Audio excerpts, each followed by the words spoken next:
Hey guys, welcome back to the channel. This is story about what if Naruto drops his mask at the Chunin exams part 1. Before I start, please do support for more amazing content and comments for part 2.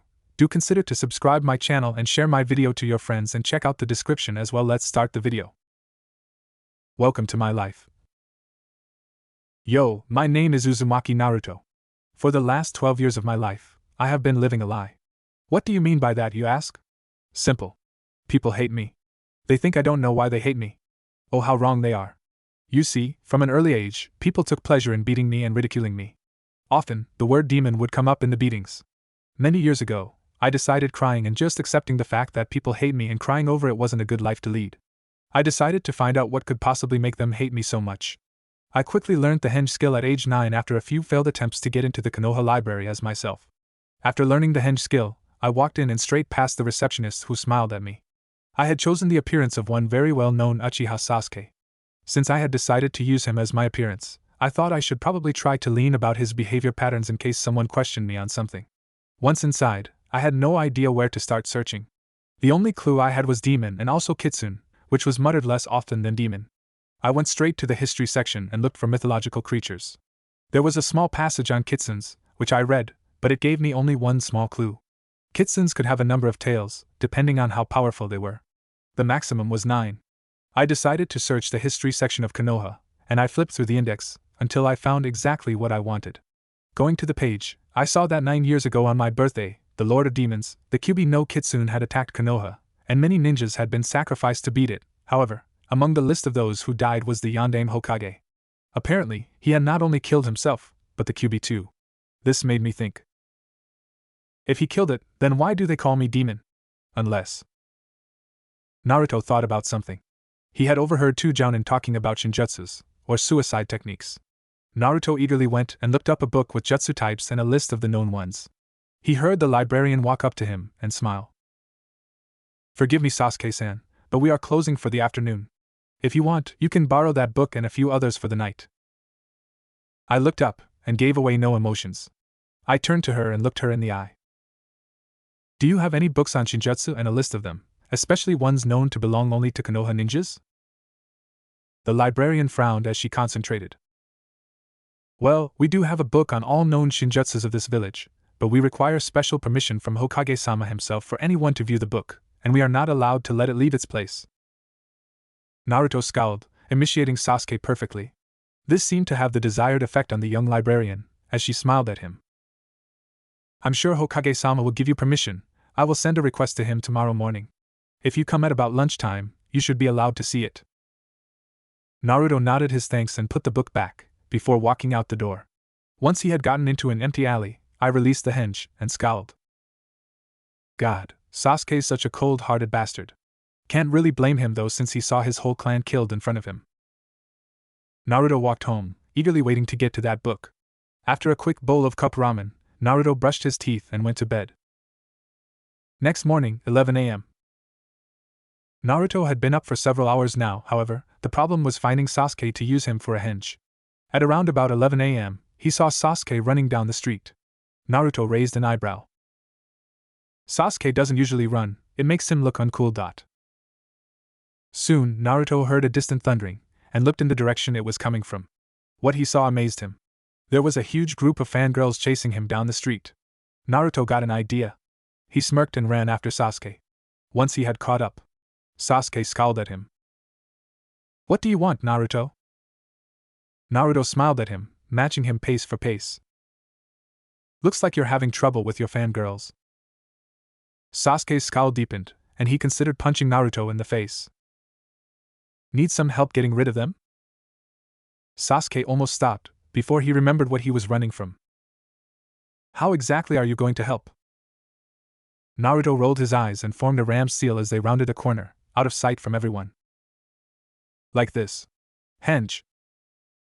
Naruto was surrounded by a puff of smoke, before the smoke rolled off him to reveal a perfect copy of Sasuke. Naruto used one of Sasuke's smirks. Get out of here, I'll get rid of them. Sasuke nodded dumbly, and ran off to the only place he was safe from them. The Uchiha Manor. Naruto quickly pulled out some supplies he had gathered for a practical joke. Namely, a can of paint and an explosive note. Naruto quickly pried the can open and shoved the exploding note inside, resealing it just as the girls rounded the corner. They saw the man of their dreams and rushed forward. Naruto held up his hand in a motion that told them to stop, which they did before Naruto spoke. Have you taken in your surroundings? They had no clue what he was talking about and charged forward again. However, Naruto had expected this, and formed a seal which started the explosive note's timer. Naruto jumped between the walls and landed on the roof, just as the note exploded, sending paint everywhere. He could tell the girls had stopped, so he looked over at them. It was priceless. The entire alleyway was pure white, except for very human-shaped splotches where the girls had blocked the paint with their bodies. They clearly had no clue as to what had just happened, so Naruto decided to enlighten them. A ninja must always be aware of their surroundings. Seems you learned the hard way. With that, Naruto laughed darkly as he headed for the library, leaving the stunned girls behind.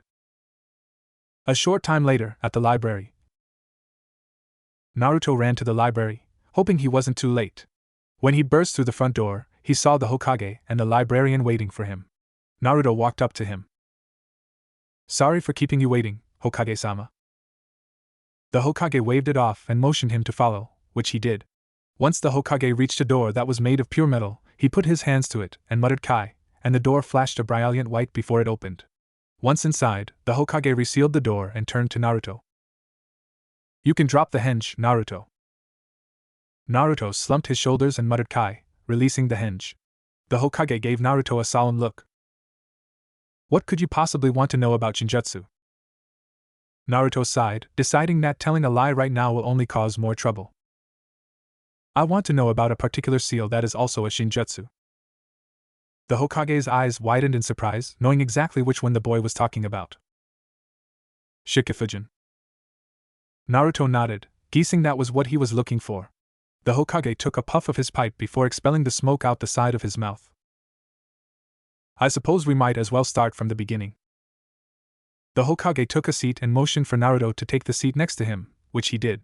He began telling Naruto how the Yondaime was a master of seals, and he even created his own major seal called the Shikifujin to deal with the Kyuubi. He had used it to seal it inside Naruto the day he was born, purposely leaving out the fact that Naruto was his son. Naruto took this hard, but it all made sense now. Every single bit of it. At the end of the explanation, Naruto turned to the Hokage. Old man, they're only making it harder for me to suppress the Kyuubi. The old man sighed before taking another drag. I know, Naruto, I know. Please don't give in to them. Naruto sighed and stood up before transforming back into Sasuke, who he knew so well by now that he could do the henge without Sasuke standing in front of him. He turned back to the Hokage as he walked out the door once the Hokage had unsealed it. Thanks for that, Hokage-sama. No problem, Sasuke. With that, Naruto went back outside and ran home. The villagers' looks of pure hatred and contempt hurt so much more now that he knew why. Once he got home, he huddled up against the wall of his bedroom and did something he hadn't done in a while. He cried. He cried himself to sleep, which came long after he got home. When Naruto woke up, he heard an unfamiliar drip. Drip. Drip. He grumbled to himself about getting a plumber to fix it as he opened his eyes to see that this was not his home. It was some maze of dilapidated sewers. How the hell did I get here? Naruto heard a bone-chilling laugh, followed by a voice that could have frozen a man's heart cold. Why don't you come here and find out? Naruto slowly trudged towards the direction of the noise. After a while he felt he could not go any further. He turned a corner and saw a bright light down the corridor. With the last of the strength he had left, he walked into the light, only to reveal a giant cage with a single slip of paper saying seal holding it closed. At that point, a giant pair of eyes and a mouth full of serrated teeth appeared, grinning at him. So you finally showed up, eh? Naruto's mind knew instantly what this was and he fell on his butt, sending a small amount of water that covered the floor everywhere. Kyuubi? The demon smiled even wider. At least my container isn't totally stupid. I could have gotten worse, I guess. Naruto recovered slightly from the initial shock and got back up. He stared at the Kyuubi, without wavering, and uttered a single word. Why? The Kyuubi, for once, didn't have a response. The Kyuubi knew exactly what Naruto was asking, but didn't feel like going into detail right now. I'll tell you some other time. Right now, I need to tell you something, so listen up, and listen good, kid, 'cause I'm only saying this once. Naruto listened to the Kyuubi, waiting for what he had to say. You have a hell of a life ahead of you. You will be hunted for me by some of the strongest humans in the world. Because I'd die if you do, I'm going to be your life support in a way. If you need it, just call me and I'll pump some chakra into you. Naruto nodded in understanding. The Kyuubi smiled at him. It's about time you went back, kid. Naruto awoke to find that it was almost morning, so he crawled into bed, still puzzled by the Kyuubi's last words. He went to sleep in a complete daze. Next morning, Naruto had slept fitfully, images of the legendary demon fox flicking through his mind's eye as he slept. He woke with a start as he saw the fox coming towards him, grabbing him in his jaws and crushing down on him, completely mutilating his body, blood spraying everywhere. Naruto was hyperventilating and was bathed in a cold sweat. He shakily got out of the futon and stumbled into the shower, washing himself, before getting out and taking care of his other hygiene matters. He wandered into the kitchen. He was on autopilot as he boiled the water for some cup ramen. The only thing that his mind was focusing on was the disturbing conversation from last night. After Naruto had eaten, he went back to the bathroom to brush his teeth. Checking the alarm clock beside his bed, noticing he had about half an hour to get to the academy. Picking up his bag and keys, he stepped out the door and slipped his mask on, although this morning it was far more difficult than usual. By the time he got to the academy, he had managed to completely put his mask of the dobe on, as he called it. He walked through the academy halls, into his home room. When he opened the door, he noticed as per normal, everyone turned to see who it was and then turned back the second they saw the shock of yellow and orange, not giving a damn about the dobe, which was perfectly fine by Naruto. As he slipped into his usual place, he saw that Sasuke had taken the seat next to him already, looking at Naruto and slipping him a note, which Naruto expertly hid from the view of everyone. He read it, noticing it as a very Sasuke way of saying thanks for yesterday, which turned out to come in the words of not half bad, dobe. Naruto nodded to him, indicating he understood and not to mention it. At this point, Naruto heard a group of high-pitched screams from his left, and turned to see the much-dreaded Sasuke fan club standing over him. Naruto did his normal routine as he winced at their scream and cat calls of things like "How dare you sit next to Sasuke-kun," and the like. However, everyone was surprised when Sasuke turned to them and scowled. Let him sit where he wants. Do you have a problem with that? The girls backed up at the tone that the object of their desires had shot them down with for doing something for their precious Sasuke-kun they believed was a favor. Eventually, all of the girls returned to their seats, and Naruto turned to Sasuke with a raised eyebrow, causing Sasuke to turn and look out the window, looking bored. Now we're even. Naruto smiled and sat back. Just then, Iruka came into the class, announcing a history lesson on the Kyuubi. Naruto stiffened considerably, which a few people noticed, including Iruka. Iruka smiled sadly as he gave a look that said please bear with me, however Naruto barely suppressed his anger. By now, everyone could feel the absolute hatred rolling off Naruto and were staring at him in disbelief. Iruka sighed and walked to the front of the room and began the lesson. After a while Naruto shot up and stormed out of the room. Iruka tried to stop him, however, Naruto turned back to him and growled at him. Don't you ever discuss this subject in front of me again. With that he slammed the door, leaving Iruka to try and suppress the students from causing an uproar. He decided a half-truth would suffice. Naruto has just found out yesterday that the Kyuubi killed both of his parents on the day of his birth. He's still taking it rather hard. Everyone saw Naruto in a new light. No wonder he was lonely. Sasuke seemed to have a rather hunted look on his face. He started conversing with no one in particular, although everyone heard him. He's lost everything just like me. Coming from Sasuke's mouth, it meant so much more. Everyone tried to maintain some semblance of a regular class. After class was let out, Sasuke was the first out, running off to try and find out where Naruto was. His fangirls were hot on his heels, however, Sasuke turned and glared at them with nothing but absolute hatred in his eyes. Don't you damn girls have any tact? After what you've heard today, do you really think Naruto would appreciate you hanging around him and me? Go home, and don't any of you dare follow me. With that, Sasuke went to start his search for the blonde-haired boy. Several hours later, out the front of the academy, Sasuke returned to the last place on the list he knew Naruto hung out, which was the swing in front of the academy. Luckily, the boy was there. Sasuke slowly approached him, causing Naruto to look at him with eyes full of pain, suffering and loneliness. Naruto formed a weak smile for Sasuke. You felt it too, right? The pain of losing them. Sasuke nodded and sat against the tree. Naruto did one of his fake smiles to cover up his sadness, however Sasuke stared at him. Drop the front. I've been watching you, and I know you're not who others think you are. Naruto's eyes widened and he smiled sadly at Sasuke. Thank you? Sasuke gave a hum and looked at Naruto. What he saw was a reflection of him in the first few months after the clan's slaughter. Thank you? You're the first person to notice that I'm not the idiot I try and convince others I am. Sasuke smiled knowingly at him. When you go through the pain we have, it's impossible not to see others that have gone through it, not matter what kind of mask they put on. Keep the mask up in public, however, when we're alone, I think we might as well drop the charade. Naruto nodded and they sat in silence, occasionally chucking comments at each other every now and then. After several hours, Sasuke got up and gave a smile to Naruto. Not the usual cocky smirk, but the kind of smile one would give to their friends. Naruto smiled back at him as Sasuke turned to leave, holding a hand up in the air. Catch you tomorrow at the academy, Naruto. Naruto waved back and decided that not all of life was bad. He slowly walked back to his apartment, before quickly changing into his sleepwear and going to sleep almost the second his head hit the pillow. 3 years later. Naruto and Sasuke had both benefited from the mutual understanding of the pains of their past. Naruto had even worked up the courage to tell Sasuke about the Kyuubi not long ago. Naruto was surprised to no end when Sasuke just seemed to take it into his stride as if it wasn't anything too far out of the ordinary. Today was the day of the academy graduation test. Sasuke had made a dare with Naruto that he drop the mask and show them what he was really capable of. When Naruto asked what the reward was if he did, Sasuke grinned evilly.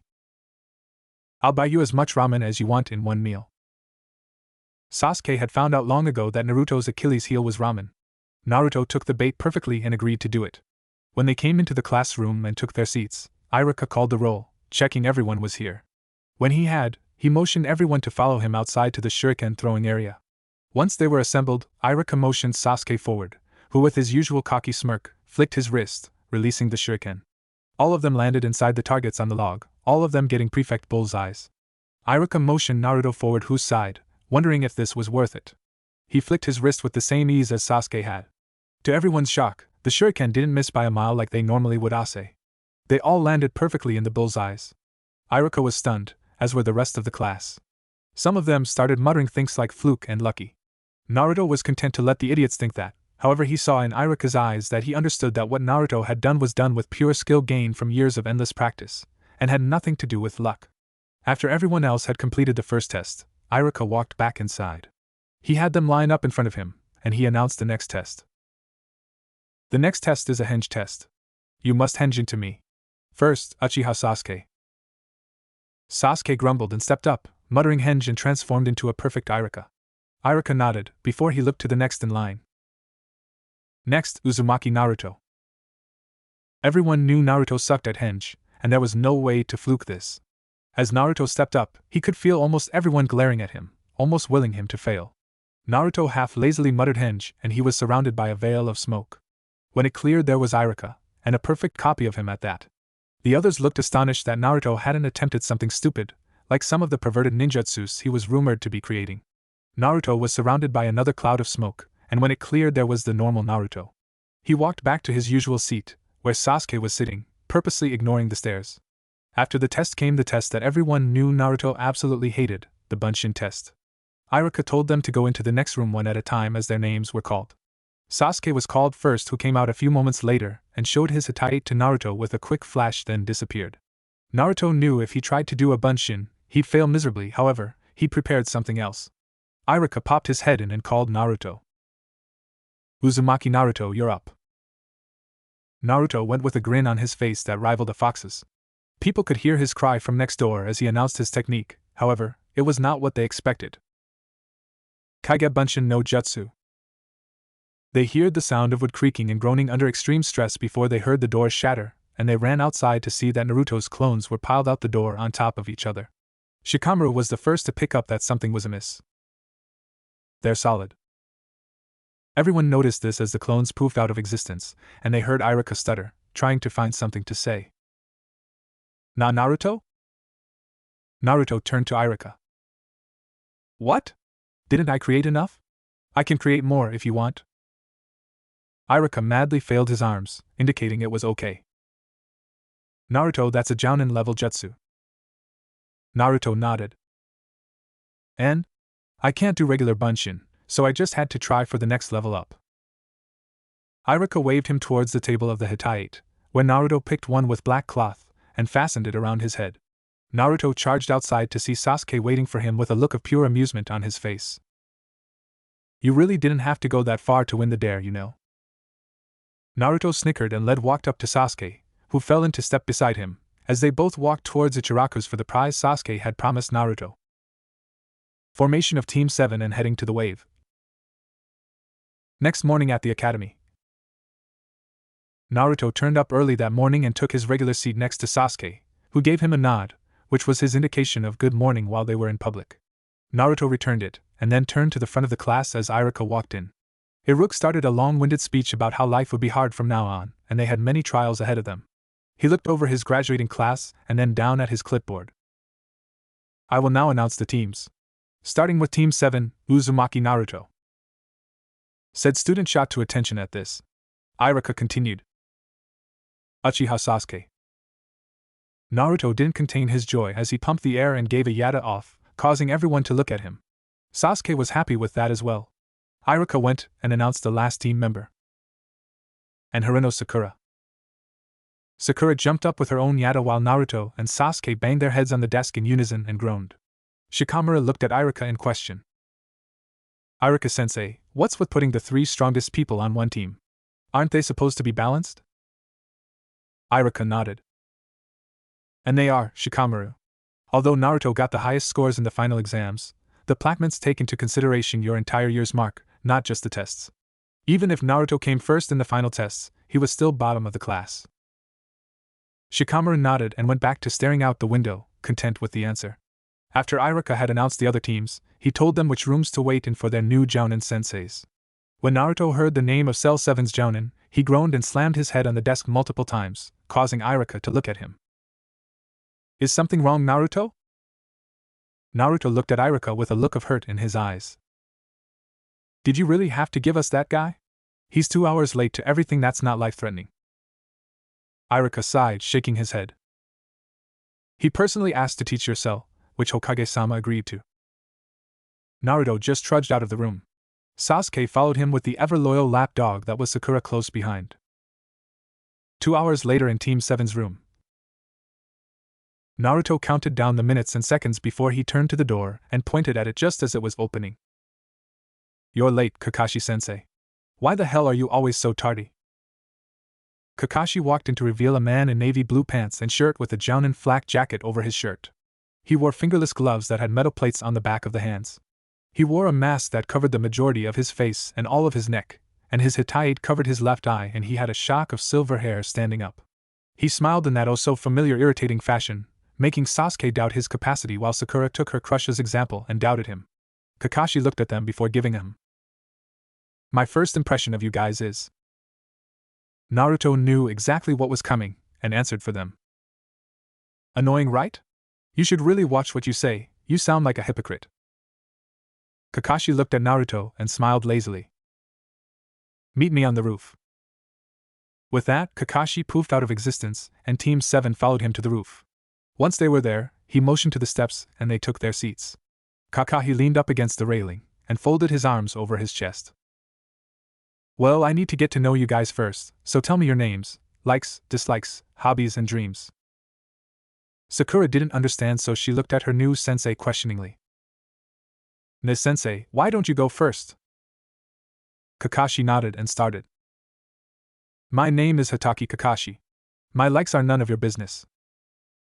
Naruto smiled and decided to toy with his new sensei. He means he likes to read little orange books. Kakashi continued. Neither are my dislikes. He means he doesn't like people who harm his precious books. My hobbies. Likes reading and collecting the books. As for my dream, you would never understand. He means he wants to star in the movie for his books and meet the author himself. Kakashi stared at the boy in interest. He apparently knew everything about him. He pointed to Naruto. Since you think you know so much about me, why don't you go? Fine. My name is Uzumaki Naruto. As for my likes and dislikes, those who deserve to know them already do. My hobbies are training. Dreams, I have one, but if I told you, you'd piss your pants. Sakura suddenly saw that Naruto wasn't the bright bubbly boy she thought she knew. Kakashi turned to Sasuke. Right, you next, Uchiha? My name is Uchiha Sasuke. My likes and dislikes are none of your business. My hobbies are training and getting stronger. As for my dreams, I have two. First is to kill a certain man. The other is to revive my clan. Naruto smiled knowingly while Sakura naturally thought it was cool. Naruto laughed mentally. How little that idiot actually knows. Kakashi turned to the girl. Right, you next? My name is Haruno Sakura. I like insert sideways glance at Sasuke here. I dislike Ino Pig. My hobbies another sideways look here and my dreams sideways look at Sasuke with complimentary high-pitched squeal. Naruto and Sasuke groaned. Kakashi sighed mentally. Great. An Avenger, a mentally corrupted demon container, and a love-sick puppy. I've got a hell of a lot of work to do. Kakashi reached into his pocket and pulled out 2 bells. Naruto had a fair idea of what was about to transpire. Right. We're going to do a test to see if you can keep the rank of genin. Naturally, Sakura had to open her big mouth. Nani? But we already passed the genin graduation exam. Naruto sighed. That only proved we could perform the abilities. This will prove we know when to use them in a real-life situation. Kakashi nodded. Naruto was obviously smarter than he let on. The test will have a 66% failure rate. Those who do not pass will be sent to redo their training at the academy. Sasuke slapped a hand over Sakura's mouth to keep her from one of her screaming fits. Seriously, Sakura. Learn when to shut up.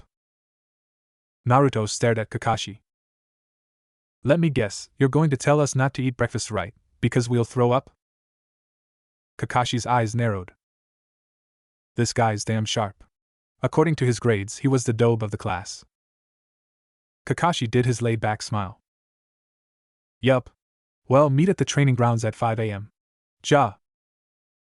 With that, Kakashi poofed out of existence. Sasuke and Naruto got up, with Sakura dragging along behind Sasuke. Before Sakura could ask the question, Sasuke turned around. Don't. I'm tired of you fangirls asking me for dates. If you seriously think you're worth me taking out on a date, prove it. Prove to me that you are worth it. Until then, never ask me again. Sakura felt her heart shatter at the harsh words that Sasuke used and fell to her knees.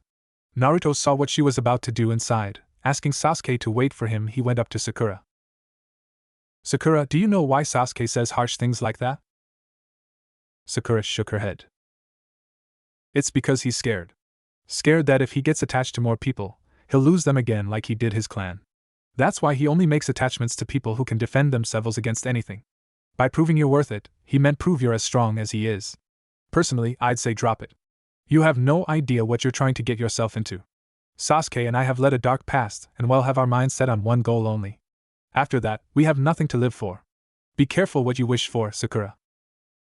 Sakura was shocked by the words. Sasuke? Scared? That couldn't be right. Naruto sensed this and laughed heartlessly. You would be scared shitless if a 13-year-old murdered your entire clan and then replayed it to you in your own mind. Sakura gasped. The Uchiha clan had been murdered by a 13-year-old? Naruto smiled at her, although the smile was devoid of emotions, and nodded.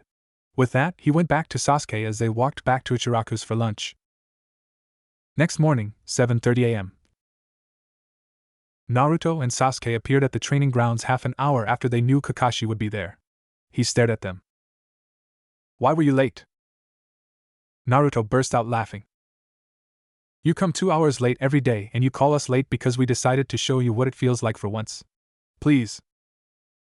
Kakashi sighed and pulled out a timer before placing it on a stump and set it. This will go off at noon. You have until then to get a bell. If you do not get a bell, you will be tied to the stump and watch the others eat. This had the desired effect on Sakura, whose stomach growled. However, Sasuke and Naruto smiled. Kakashi sighed. He'd really have to talk to these two about following orders. Go! All 3 of them body flickered away and Kakashi pulled out his famous little orange book and began reading. Naruto, who was with Sasuke, groaned and slapped his hand to his forehead. Sasuke looked somewhat disappointed. Naruto turned to Sasuke. Whatever you do, do not turn your back to him. Sasuke nodded, although Naruto could tell Sasuke didn't grasp what he meant. He's a pervert through and through. Turn your back to him, and he'll perform a move called Konoha Instant Taijutsu Oji, Sannin Garoshi. All it is a super-ass poke. Sasuke's sweat dropped. However, Naruto had a plan and he began discussing it with Sasuke, who smiled evilly. Naruto took off his Hokage, catching the sunlight so it shone directly onto Sakura's face. Sakura decided they were indicating her to attack, so she charged at Kakashi. Not exactly what Naruto had in mind, but it'd do. Naruto nodded to Sasuke and created a Kage Bunshin, which he sent out to take Kakashi from head-on. The Naruto clone decided to play dumb and make what appeared to be genin-level attacks, but in reality, he was holding back. He purposely let Kakashi get behind him, and the real Naruto indicated to start their plan. You shouldn't let an enemy see your back multiple times, Baka. True to Naruto's theory, Kakashi formed a Tora seal. The Naruto clone feigned being scared as Kakashi used the super-ass poke. However, he did not realize until too late that Naruto and Sasuke were behind him, who had body flickered in while Sakura body flickered in front of him. You were saying? Also, don't use your moves carelessly, or they'll be used against you, Baka. Naruto quickly formed a Tora seal and proceeded to give Kakashi a taste of his own medicine. Konoha Instant Taijutsu Oji, Sannin Garoshi. Naruto launched Kakashi into the air while Sasuke and Sakura each jumped up and grabbed a bell while Kakashi was still trying to contemplate how Naruto knew one of his own motos. Kakashi looked up just in time to see the three genin laughing at Kakashi. Kakashi stood up and smiled. Right, let's go tie Naruto up. Naruto waggled a finger at Kakashi. I may not have gotten a bell, but I got something even better. Kakashi looked in horror to see his orange book in Naruto's hands. Kakashi checked his pouch to see that it was indeed missing. Naruto flipped it open and pulled his Hokage over his left eye, doing a Kakashi impersonation. Kakashi smiled and held his hand out. Naruto looked at it and smiled. So, are you going to pass all of us?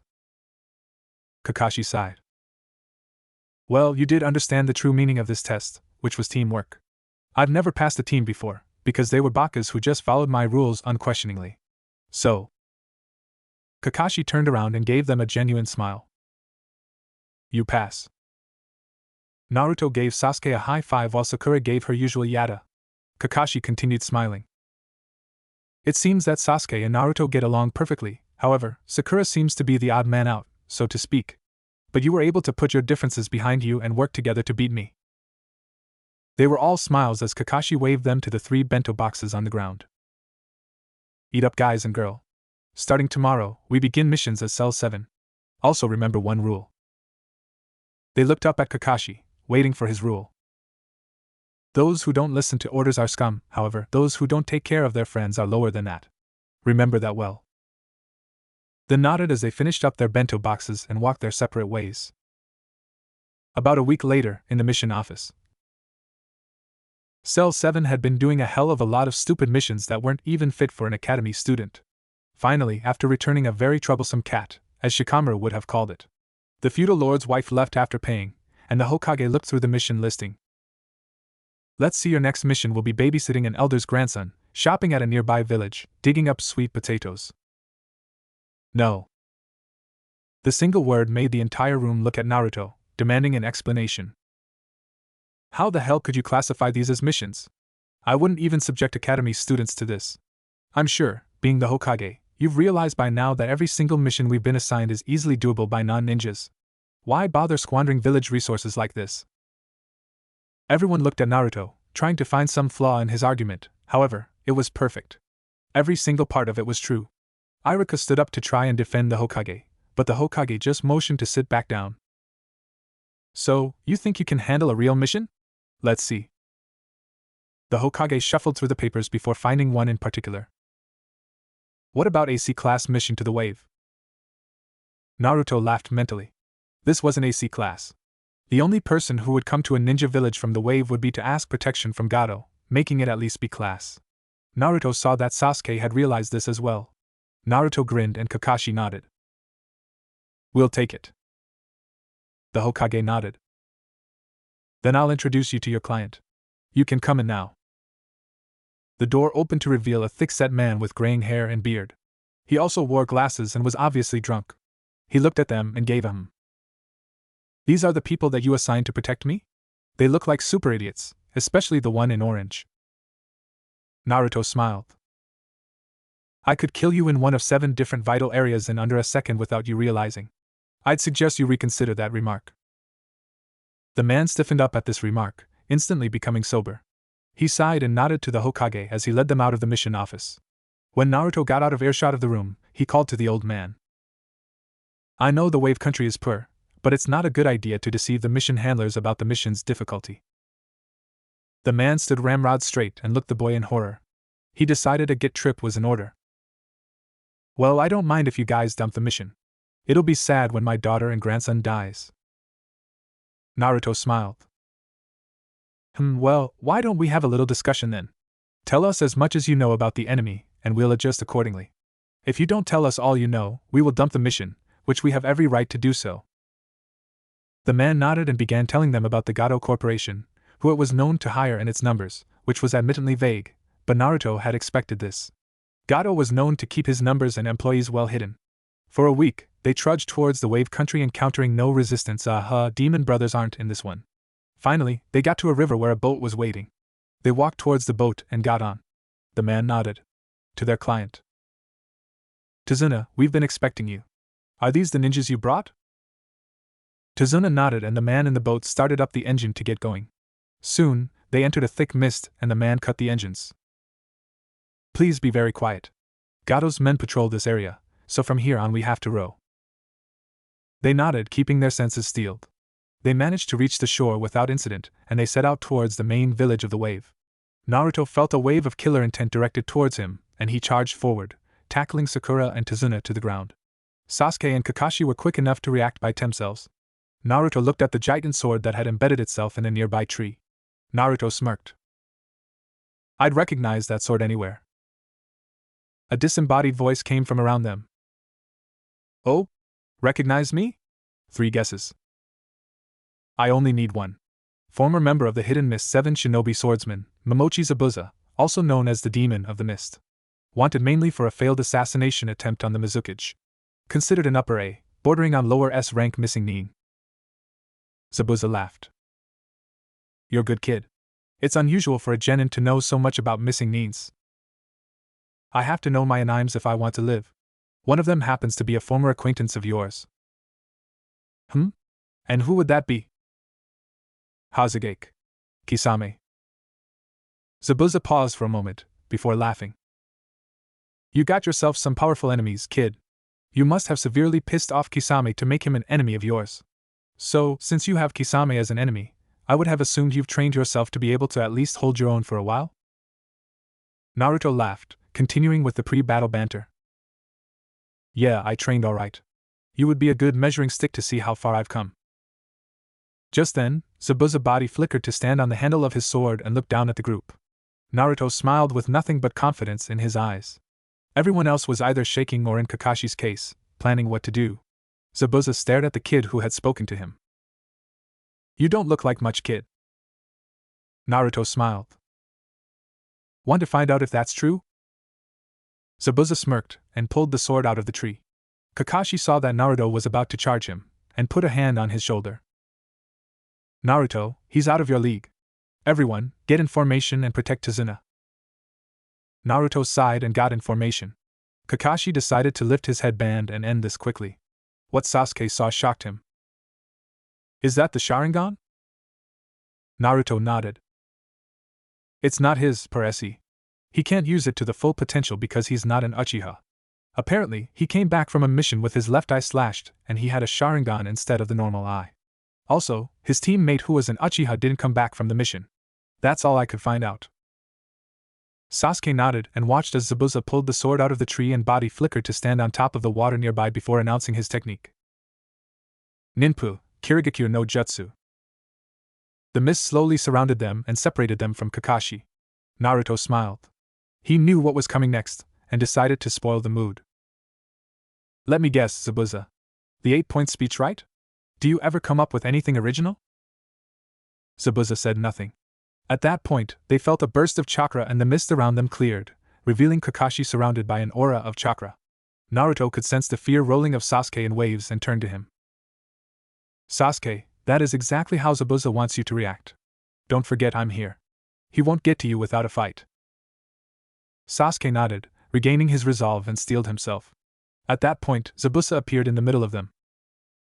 I wonder if you can. This is it. With that, Zabuza swung his sword around, but to everyone's surprise, Naruto jumped in the way of the sword and stabbed his kunai into Zabuza's stomach before he could complete the swing. Naruto watched as a clear liquid came out of Zabuza's wound in a steady stream. Eventually, the entire clone turned to water and fell to the ground. Zabuza appeared behind Naruto. "You're good for a genin, I'll give you that. However, you won't live through this." Zabuza cleaved Naruto in half only to find it poofed out of existence. Zabuza's eyes widened. "Kagebunshin?"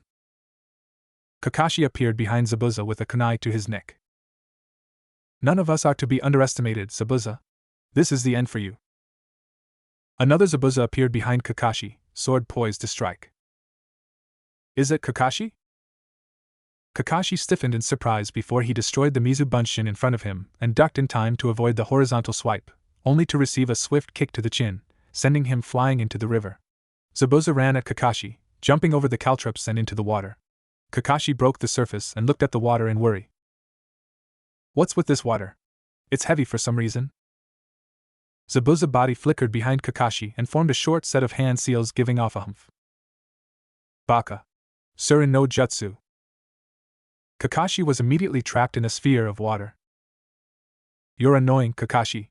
I'm going to deal with the runts first." Kakashi looked at them in horror. "Take Tazuna and run. Forget me." Naruto sighed.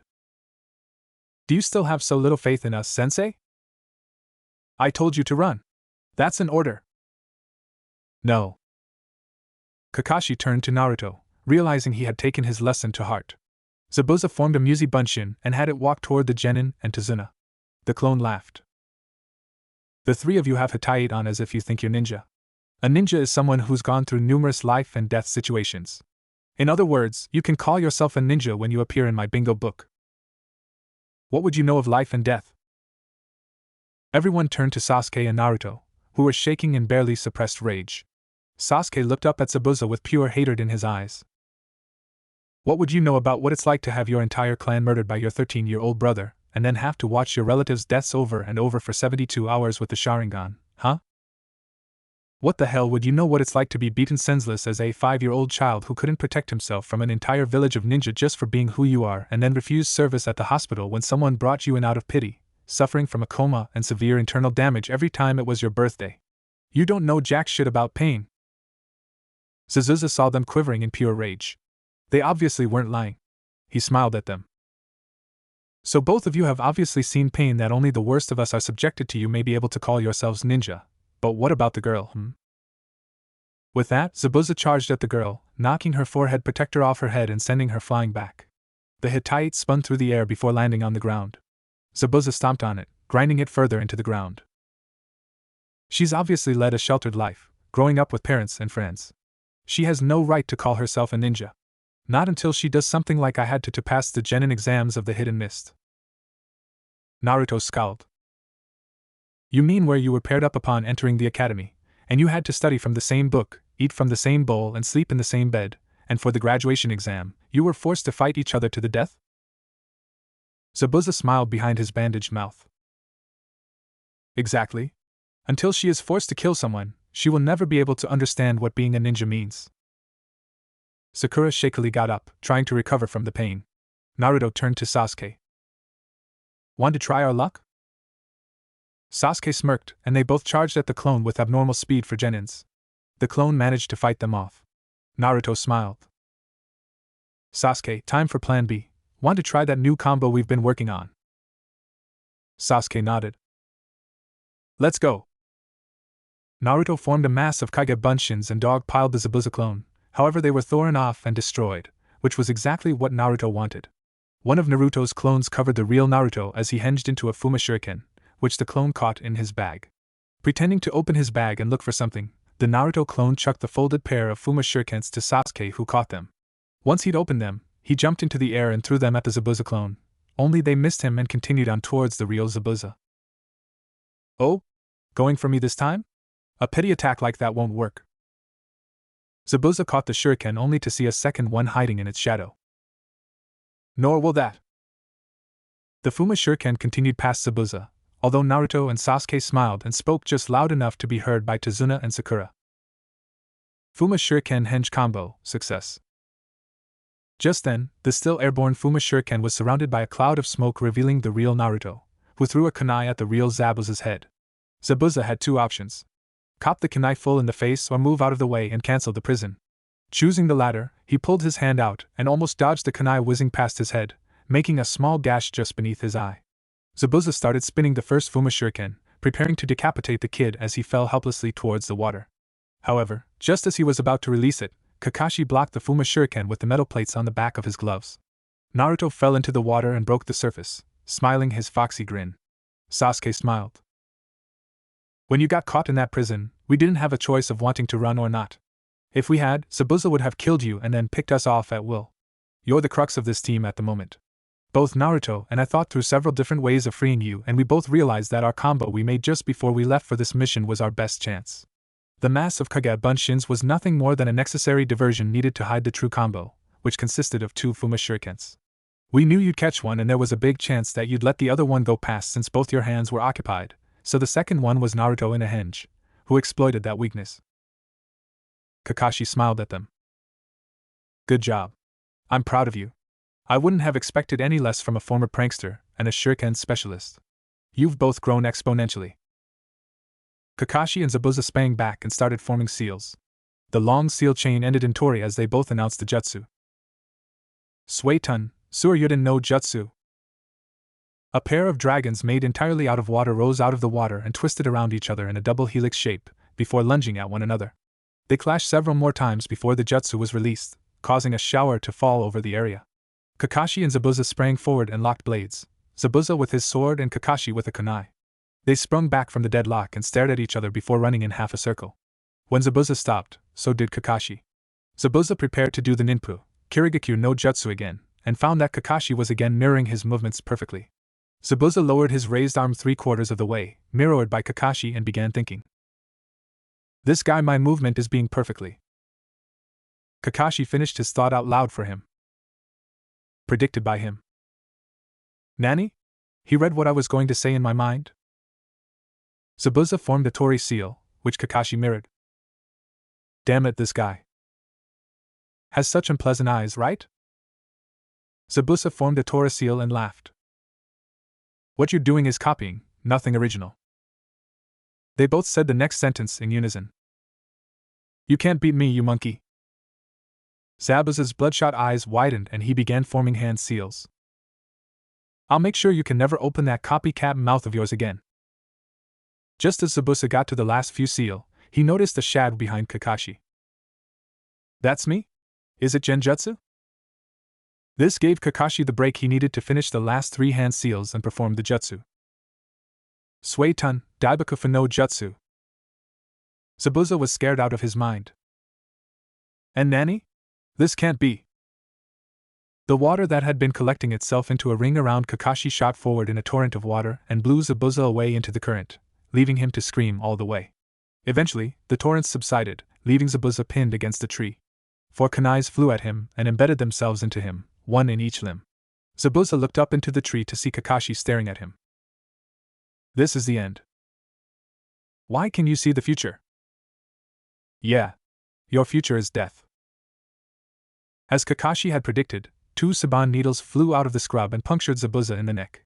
Zabuza dropped to the ground, lifeless. By this time, the others had arrived. Kakashi went to the body of Zabuza and felt for a pulse. When he confirmed there was none, he looked at the masked boy. It was true. He did die. Thank you, I'd been hunting Zabuza for months. The boy with the ANBU mask walked up to the body and began picking it up, however Naruto stopped him. You're a hunter Nin, right? The boy stopped and looked at him. That is correct. Why do you ask? If you're a hunter Nin, then do your job properly. A hunter Nin is required to destroy the body of the target exactly where the body falls in battle. Put him down and destroy him. All you need is his head for proof, not the entire body. The hunter Nin tensed before he lopped Zabuza's shoulder over him and body flickered away before anyone had a chance to stop him. Naruto cursed loudly. Damn it! I knew something was up with that guy. At that moment, Kakashi collapsed, making everyone run over to him. Naruto checked him and found he was surviving on practically no chakra. He's suffering chakra exhaustion. We need to get him to a place to rest soon or he could die. They nodded and turned to Tazuna. My village isn't far from here. If you can carry him, I'll lead the way. They nodded. Sasuke and Naruto supported one shoulder each and helped carry him while Sakura covered Tazuna. Next morning, at Tazuna's house, Kakashi awoke to the sound of seagulls crying, sunlight streaming in his window, and the smell of salt thick in the air. He moved his head to the side slowly and saw Naruto looking over a book with Sasuke and Sakura. Naruto turned his head to Kakashi. Morning, Kakashi-sensei. When Naruto said that, they heard footsteps approach the door. When they reached the door, it slid open to reveal a woman with long black hair and a pink jumper with red highlights. She smiled. I'm glad to see you're awake, Kakashi-san. How are you feeling? Kakashi groaned. I used my Sharingan far too much yesterday. I'll take a while to recover. Sasuke nodded. Due to the level of chakra exhaustion he's suffering from, I'd say about a week. Kakashi nodded. So, what are you three studying? Sakura looked at him with a look of concern in her eyes. We were studying the weapon that boy used and its uses. Apparently, it's a type of needle that is used for acupuncture healing, but it can be used to kill if you have perfect accuracy and a complete understanding of the human anatomy. Also, it seems that people who have that level of knowledge and skill can just as easily put someone in a near-death state. Kakashi-sensei. Zabuza is still alive. Tazuna gasped at this, but Kakashi nodded. I'm amazed you three were able to come to that conclusion, however, it is correct. Zabuza is still alive. Luckily for us, putting someone in a near-death state no matter how efficient they are will still cause a massive amount of strain on the target's body. Zabuza won't be able to use his body for about a week either. Kakashi smiled at them. Not only have you three grown in skill, but also in knowledge. I'm proud of you. Naruto smiled. Seems things are starting to get interesting. No, they're not. They turned to see a small boy in a green one-piece that stopped just above the knees. Beneath that was a beige shirt. He was also wearing a broad-brimmed hat with 2 navy blue stripes. Naruto looked at him. Who are you? Tazuna bent down and put his hand on the boy's head. This is my grandson, Inari. Inari looked at them in contempt. Why did you hire them? They're just going to die. Naruto laughed. If you think I'm going to die to these chumps, you have another thing coming. Sasuke smirked. Naruto's right. None of us will die. We all have goals in life that we swore to complete, and we can't die until they are complete. We've been through a hell of a lot. A stupid jounin is nothing. You guys think too much of yourselves. Anyone who goes against Gato will die. Naruto narrowed his eyes. Let me tell you something. Every single person who has underestimated us, no matter what rank they were, have either died or been completely humiliated. Genin, Chunin, Jounin, and Bu, they're all the same. Those who underestimate us will pay. Sasuke nodded in agreement, however, Inari smirked. You have no idea what you're up against. Just go home. With that, Inari turned around and left the room. Naruto raised an eyebrow. He's got something big shoved up his. Sakura clamped a hand over Naruto's mouth when she saw Tsunami and Tazuna's reactions. Tazuna sighed. I have to apologize for my grandson's behavior. Ever since he lost his dad, he's been like that. Naruto shook his head in disbelief. Kakashi decided to lighten the mood. Well, I think you three need to do some training to help you in the upcoming fight. Naruto looked down at Kakashi. What practical training can you show us in your state? Kakashi smiled and pulled a pair of crutches that had been laid beside his bed to him, as he slowly got up. I'll show you. They followed Kakashi out into the woods until he faced 3 trees. Kakashi turned to face them. Right. You three are going to climb trees. Sakura looked at Kakashi in doubt, but Naruto and Sasuke knew where this was going. Without your hands? Sakura's eyes widened in disbelief. Naruto turned to Kakashi. Nut Kakashi's Nisei. Sasuke and I can already do this. We learned it about a week before we came here. We're trying to do the water walking exercise now. Kakashi nodded. Then show me. Naruto and Sasuke walked up to the trees and concentrated their chakra before placing a foot on the tree and walking up. They both decided to hang upside down on a branch for effect. Sakura was boggling at them as if they'd grown an extra head. Kakashi, on the other hand, smiled. Okay, you two. After I explain this to Sakura, I'll help you with the water walking exercise. They nodded and dropped to the ground, doing a neat backflip and landing gracefully on the soft capped head of leaves.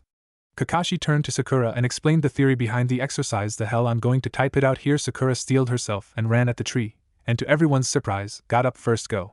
However, upon reconsidering Sakura's abilities, which centered around perfect chakra control, it really was no surprise. Kakashi led them to a nearby lake and began teaching them the theory behind the water walking exercise. By the end of the day, they had all managed to be able to at least walk across the lake at brisk pace.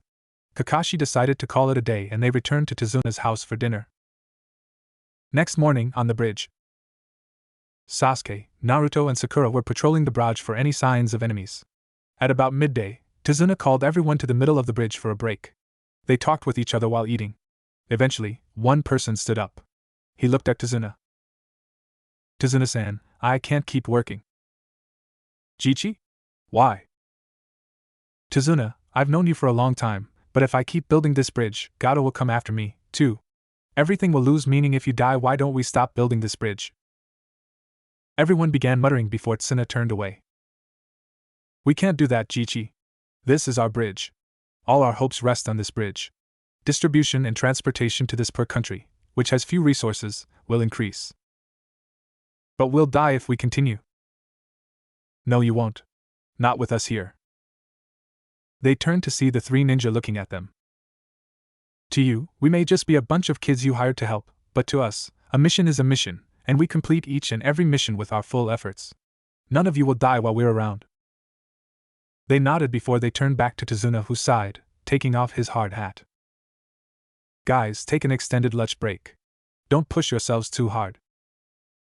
The day wore on as Naruto, Sasuke, and Sakura kept their patrol of the bridge up. At night, they studied scrolls they had brought with them. This routine kept going for a week until the evening before Zabuza and Kakashi were supposed to make a full recovery. They were enjoying their dinner, wondering why Naruto and Sasuke were out training for so long when the door opened and they came limping in, supporting one another. They smiled at the group. Sorry we're late. We were inventing a new combo. Kakashi smiled. No problem. Take a seat and eat up. Tazuna sighed. I've been meaning to ask you a question for a while now.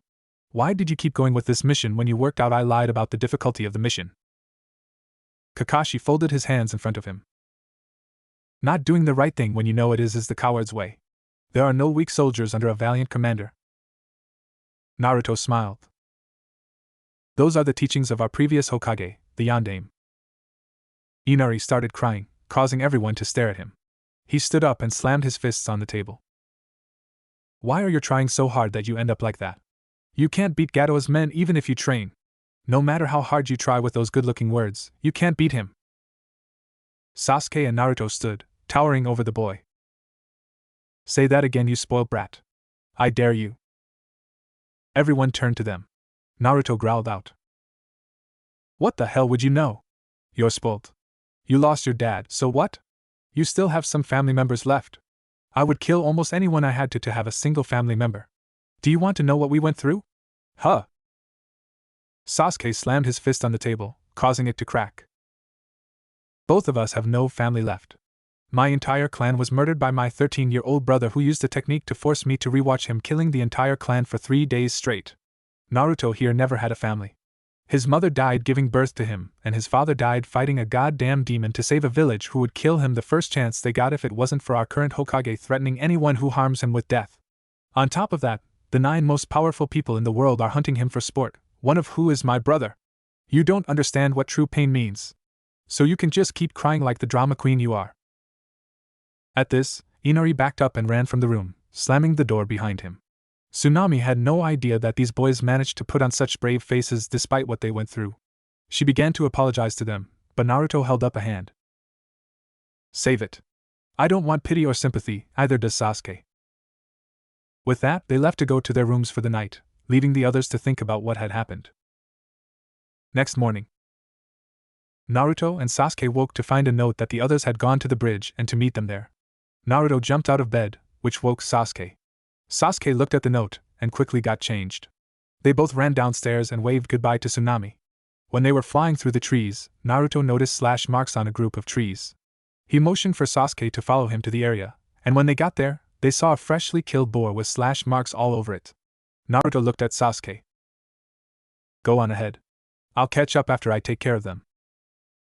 Sasuke nodded and they split up. Sasuke heading for the bridge while Naruto headed back to the house. Naruto arrived back just in time to see Inari charging blindly at two Rouge ninjas. Just as they were about to unleash their sword attacks, Naruto used a kawarimi to replace Inari with a log. Naruto laid Inari on the ground. Inari, although your attack would have gotten you killed, it gave me the cover I needed to save you. Watch how real ninjas fight. Inari nodded dumbly as the two ninjas charged at him. Naruto threw two shuriken at them which they deflected with minimum effort. Those sorts of attacks won't work against us, Gaki. Naruto smiled. Won't it? They turned around in time to see that the shurikens were actually clones of Naruto, who released the henge and gave them a roundhouse kick to the head, knocking them out. Once he tied them up, Naruto turned to Inari. Inari, I need you to do me a favor. Inari looked up at Naruto. Once you take your mom inside, get the villagers to come to the bridge with whatever weapons they can find. Gato and his men will die today. I'm counting on you. With that, Naruto waved and sped off to the bridge while Inari pulled Tsunami back inside and ran off to get the villagers. Back at the bridge, Kakashi was in a stalemate with Zabuza, while Sasuke was just beginning to experience Haku's Gekgenkai. At that point, Naruto threw a shuriken and scored a direct hit on Haku's mask.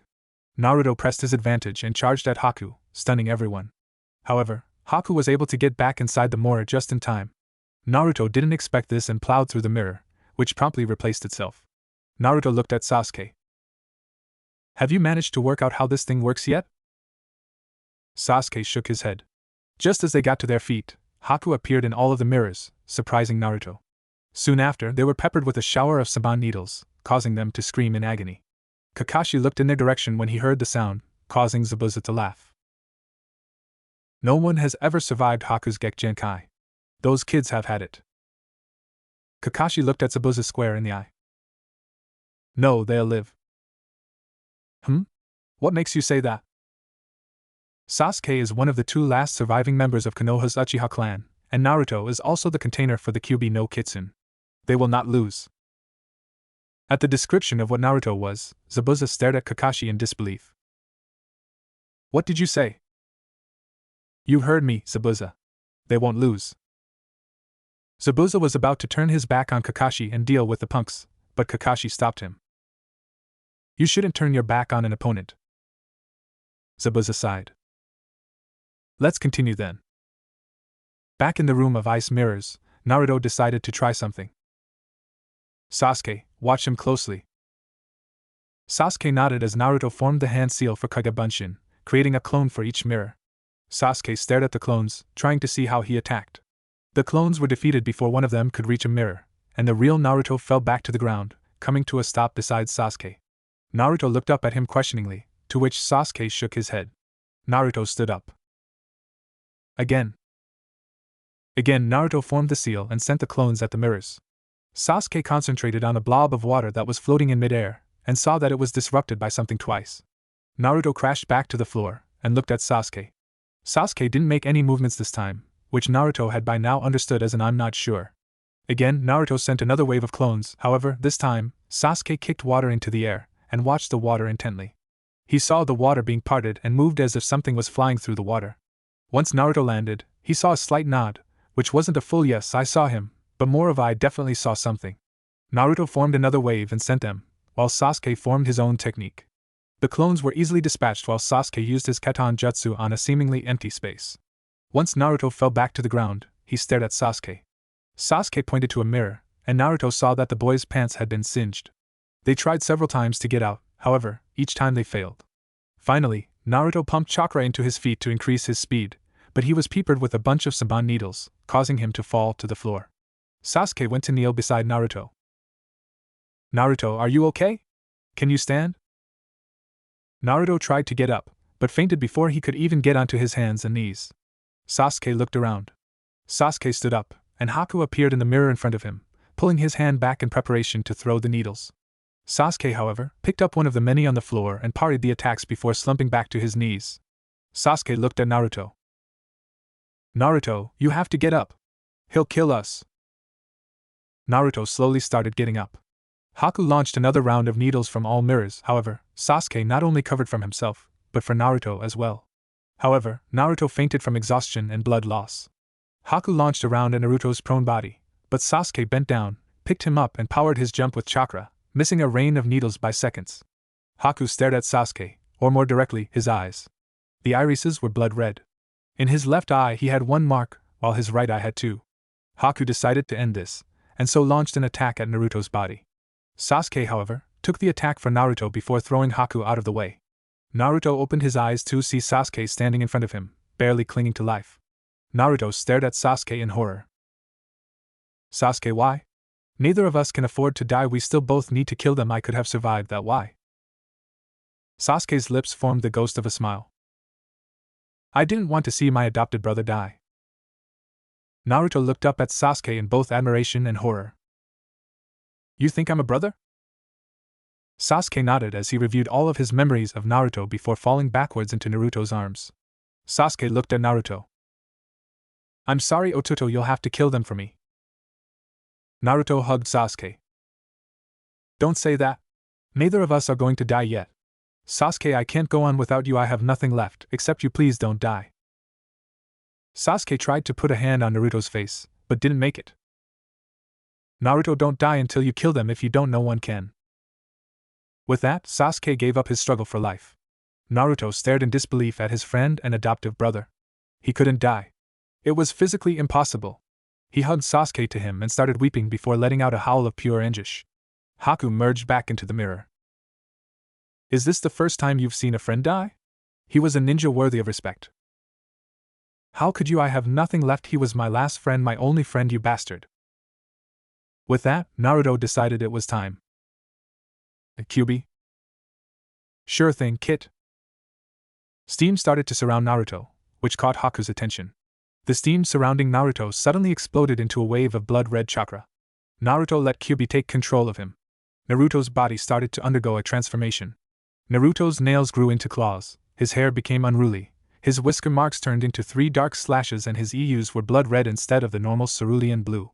The wounds on Naruto's body started regenerating, and the needles ejected themselves from his body. Naruto looked up at Haku with bloodlust radiating off him. Everyone on the bridge felt the chakra and felt as it blasted the area around them.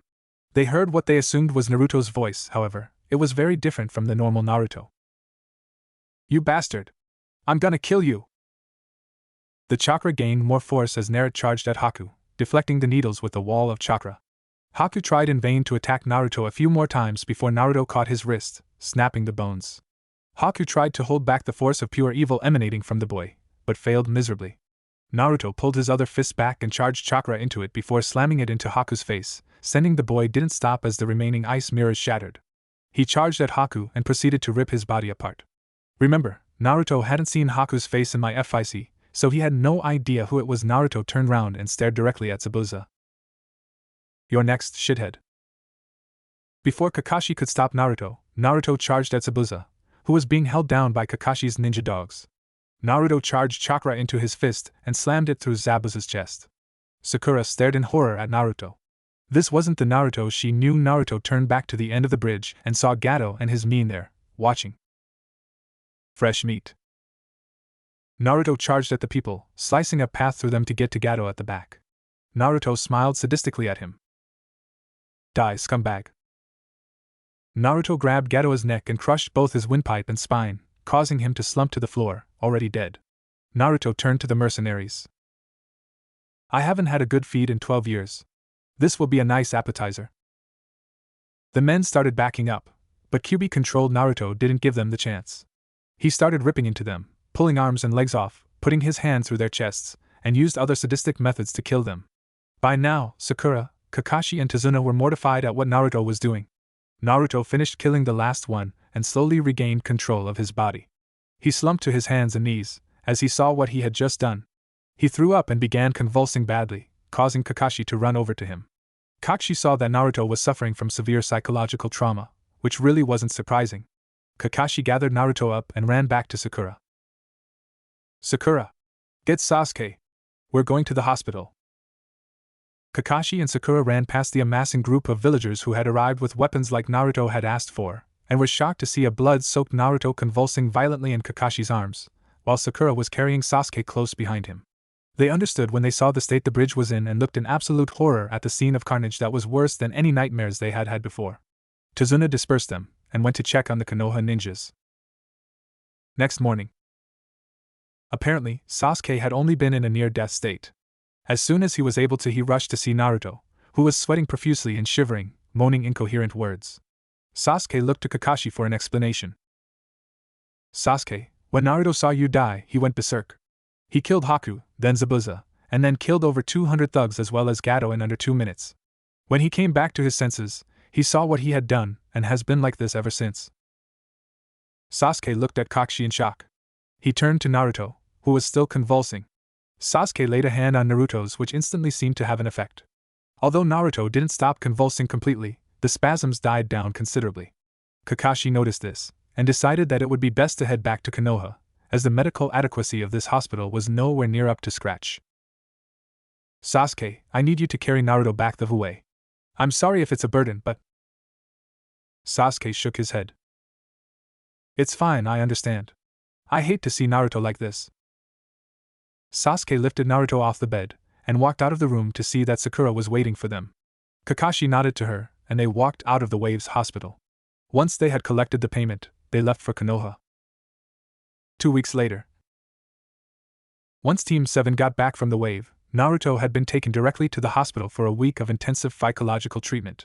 Naruto's condition had slowly improved, and about the end of the week, Naruto woke up for the first time. The hospital staff didn't want him in there any longer than absolutely necessary, so they falsified Naruto's files and discharged him several hours after he woke up. After Naruto woke up, he was requested to immediately come to the Hokage's office. Once there, the Hokage told Naruto that he would not be allowed to leave the village for several weeks until they confirmed his mental stability. Naruto was left to attend regular team training, so he walked with Sasuke to the training area. To their surprise, Kakashi was there waiting for them. He smiled at them, in particular, Naruto. How are you feeling, Naruto? Naruto's face was blank when he answered. Okay, I guess. Kakashi nodded, pulling out 3 slips of paper and handing it to them. Naruto looked at it. Chunin exam? Kakashi nodded. I think all 3 of you are ready for it. Remember, take care of yourselves. As a final note, entry is voluntary. If you want to enter, sign it and turn up to room 301 tomorrow morning at 7 a.m. Catch you round. With that, Kakashi poofed out of existence, leaving Team 7 to sort out what to do. 6:30 a.m. next morning. Team 7 met up outside the academy and walked in. They pushed through a throng of other Chunin hopefuls to the front and stared at the spectacle. Sasuke smirked. What kind of corny genjutsu is this? This is floor 2. Move. The 2 people guarding room 301 smiled. Seems one team is up to scratch. Yup, this is a genjutsu. The sign above the door swirled to reveal it was indeed 201. Sasuke gave his usual confident smirk. Naruto, Sakura. You both noticed it too, right? They both nodded. One of the Chunins guarding the door smiled. Then let's see if you notice this. The Chunin and Sasuke went to kick, however, Naruto charged in and grabbed the Chunin, hurling him against the wall with a look of pure rage on his face. Try that again, team, and I'll kill you. Everyone backed off as Team 7 walked past, up the next set of stairs to the 3rd floor. When they were there, they heard a shout from behind them. You with the blonde hair. Wait. Naruto stopped and saw a green spandex-wearing boy with a bowl cut and super eyebrows. The boy flipped over the railing and landed on the floor with them. I am Rock Lee. I would like to know who you are. Naruto. Uzumaki Naruto. Lee smiled. Would you like to fight? Naruto stopped breathing. He turned around and continued walking. Lee had no clue what was going on. Are you running? Naruto stopped. If you value your life, then leave. If we fight, I may be unable to control myself. If that happens, I can guarantee your death. Sasuke nodded. I'd take his advice. I've seen what he can do. He's out of your league. Lee left to go back to his teammates while Team 7 walked up to the door to see Kakashi standing there. He smiled at them in that infuriatingly laid-back fashion. Good to see you're all here. Since all three of you turned up, I can let you in. Sakura raised an eyebrow. What do you mean, Kakashi-sensei? If one of you had not come, I would have had to turn the other two away, as this can only be taken in 3-man cells. Since all three of you are here, you can go. I wish you luck. With that, they passed Kakashi and pushed open the door. What they saw they didn't expect. Over 100 people staring at them. As they walked in the door, they heard a squeal as a shock of platinum blonde hair and purple clothing attached itself to Sasuke. Sasuke immediately growled. Get off me. Ino got off Sasuke as she saw the look on his face. She could tell he really didn't want to be bothered right now. The rest of Ino's team made their way over. They nodded at each other. However, the resident loud mouth of their year decided yelling would be a good idea. Yahoo found you. Kiba and his teammates Shino and Hinata stood behind him. Hinata was concerned at the look on her crush's face. And Naruto-kun? Are you alright? Naruto nodded his head slowly. At that point, a silver-haired bespectacled man came over. He had a Konoha symbol on his forehead. You guys should probably be aware of your surroundings. Take a look around you. They did so, seeing that people were glaring at them with hatred. They turned back to Kabuto. Maybe I should give my cute underclassmen some information then. Kabuto reached back into his bag and pulled out a stack of orange cards. He put the top one on the ground and began spinning it with his finger. He released a bit of chakra and the blank card let off a small amount of smoke to reveal a 3-dimensional world map and bar graph. Kabuto looked up at them. Each country has sent participants to the exams this year. This gives a breakdown of how many from each country are attending. The newest village is the village of Oto. They only have 3 entrants and they're a small village, so I don't have much information on them. At this point, Kabuto became aware of 3 people rushing out of the crowd to attack him. One of them threw 2 kunais at him, while another appeared right in front of him and struck at his face, however he missed. Kabuto smiled. You seem to have missed. The bandaged guy smiled. Really? At that point, Kabuto's glasses cracked and he coughed up blood. Naruto's mind was still fresh with the scene of carnage back at the wave, and he began quivering. Kinda like Tsunade when she first appears. Sasuke turned to Naruto and pulled out a jar that the medical staff had given him in case Naruto relapsed again. The sound Nins laughed. He suffers that much from seeing a bit of blood? What a weakling. Sasuke glared at him. I'm sure you've heard the rumors of the massacre at the wave 2 weeks ago. They nodded. Naruto was there to witness it firsthand. Trust me, the rumors don't do the massacre justice. The sound Nin with the head guard looked at Naruto. So, you survived that, eh? You're lucky. Sasuke shook his head. Would you consider him lucky if he was the one who? Naruto cut him off. Sasuke don't? Sasuke nodded and shut up. He decided to pop the top of the jar off and pulled one of the dark brown pellets out. Naruto, please eat this. It should lessen the backlash. Naruto ate it before finally calming himself after 20 or so seconds, slowly stopping his shivering. At that point, there was an explosion of smoke in the front of the room. Everyone turned to see the smoke clear, revealing a man in a black trench coat with a line of men and women in gray jumpsuits. Sorry to keep you waiting. I'm the Chunin exam's first examiner, Marino Ibiki. Ibiki leveled his finger at the tree from Oto. You 3 from the hidden village of Oto. Don't think you can do anything you want before the exam. Do you want us to fail you already? The bandaged one turned to Ibiki. My apologies. I was excited since this was my first exam. Ibiki smirked as he surveyed the genin in the room. This is a good chance to say this: you are not allowed to fight anyone without the permission of the examiners. If permission is given, depending on the situation, you may or may not be allowed to kill your opponent. Pigs who go against me will be failed immediately. Understood? The genins didn't say a word, which Ibiki took as a yes. Ibiki smiled coldly at them. We will now begin the first test of the Chunin exam. Turn in your applications and take one of these number tags. Sit where the number tells you. Then we will pass out papers for the written exam. The Chunin next to Ibiki put a stack of papers on the desk and started putting them face down. Once everyone had taken their place, Ibiki tapped the chalk on the board. This exam has several important rules. Listen up, because I'm only saying these once and I will not accept questions. First rule, You are all given 10 points at the start. Unlike regular tests, this test is a subtraction test. For each question you do not answer or answer incorrectly, you lose 1 point. Each question is worth 1 point and there are 10 questions. If you answer 3 incorrectly, you lose 3 points, leaving you with 7. Rule 2. The pass-fail decision is determined by your team's total points. Sakura slammed her head on the desk and began protesting. Shut up. I said to not interfere. There is a reason for this, so shut up and listen. Now that you know about that rule, let's move on to the next one. If one of the examiners catches you doing any sort of suspicious activities like cheating, they will mark you down by 2 points. In other words, there will be those who are forced to leave this place before their tests are graded. Those who try to cheat without thinking carefully will only hurt themselves. One of the Chunin lowered his head to hide his sneer. We'll check you at any time. You are all trying to become Chunin. If you are a ninja, act like a first-rate one.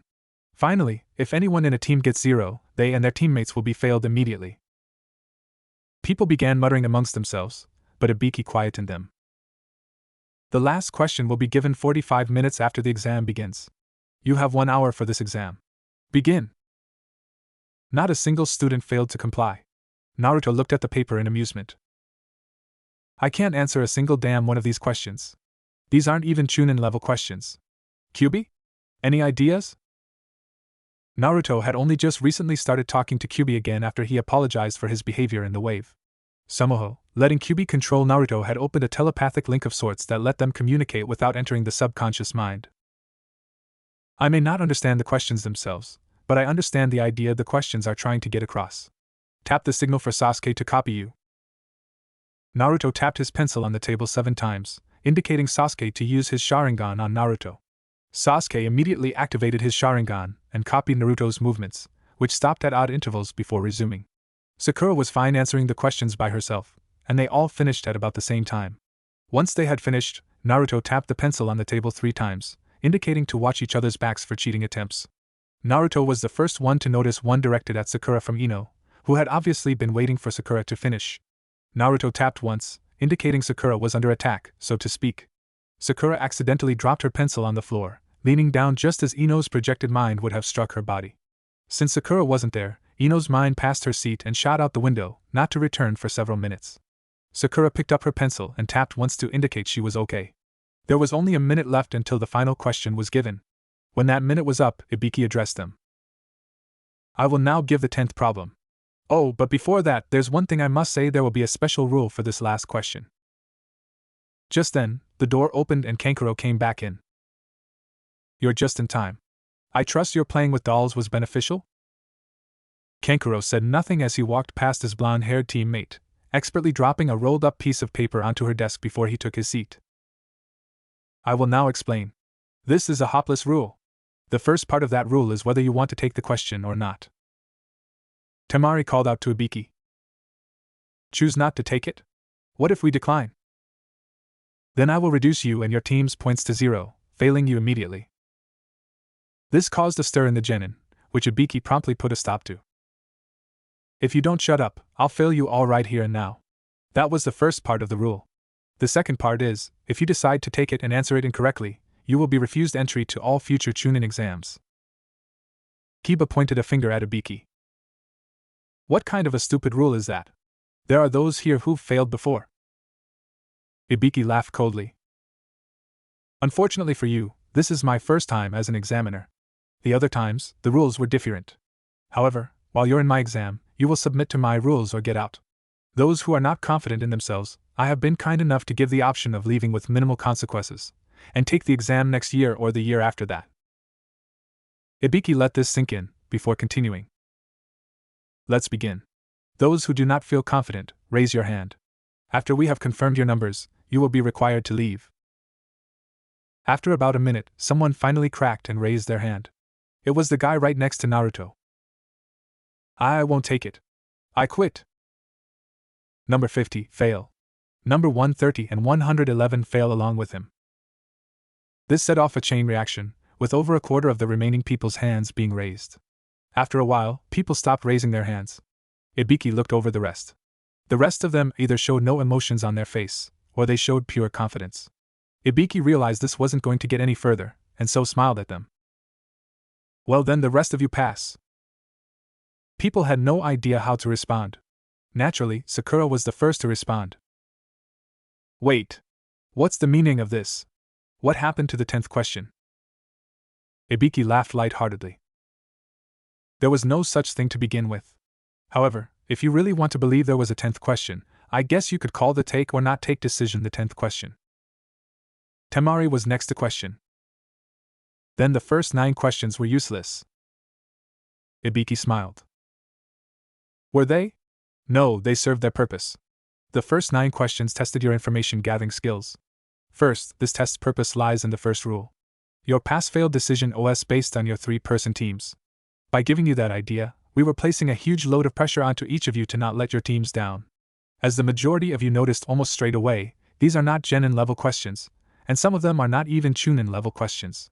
So the majority of people must have come to the conclusion that you had to cheat to get the answers. Naruto sighed and thought. I wonder if consulting a 4,000-year-old demon is considered cheating. Therefore, this test was made with the idea in mind that each and every one of you were going to cheat. So we snuck 2 Chunins in who knew the answers to be the target of cheating. Naturally, those who cheated poorly were failed. At this point, Ibiki began undoing his hatayate which covered the top of his head. Naruto knew what was coming and looked away, stopping himself from relapsing. Everyone else looked at Ibiki in horror. Ibiki continued his explanation. Why? Information can have a greater value than life sometimes, and in missions and battlefields, information is contested for with people's lives. The information that an enemy gets after being noticed by a third person will not entirely be accurate. Remember this. Getting incorrect information can cause great damage to your teammates and your village. So we all made you gather information in the form of cheating. We kicked out those that were lacking in that field. That's what the first 9 questions were about. Temari apparently still wasn't satisfied. Then what about the last question? The 10th question is the main part of this test. Let me explain. The 10th question was a take or not take choice. Needless to say, it was a painful 2-choice problem. Those who did not take it failed the entire exam along with their team. If you did take it and got it wrong, you had your right to take the Chunin exam permanently revoked. It was a very insincere problem. Let me put this problem into a real-life situation. Let's assume that you have become Chunin. Your mission is to capture a secret document. The number of enemy ninja, their abilities and armaments are unknown, as well as the fact that the enemy ninja may have set traps for you. Now, will you accept this mission or not? Just because your life and the lives of your teammates are on the line, are you able to avoid dangerous missions? The answer is no. There are missions that will carry heavy risks that you will be unable to avoid. The ability to show your courage to your teammates when needed, and the ability to get through a bad situation. That is what we look for in a Chunin, a squad leader. Those who cannot bet their lives in a critical situation, those who give up when given the chance because there is a next year, and let their minds sway over an uncertain future, do not deserve the right to wear a Chunin jacket. That is what I believe. I am saying that those of you here who have chosen to take it have given the correct answer to the difficult 10th question.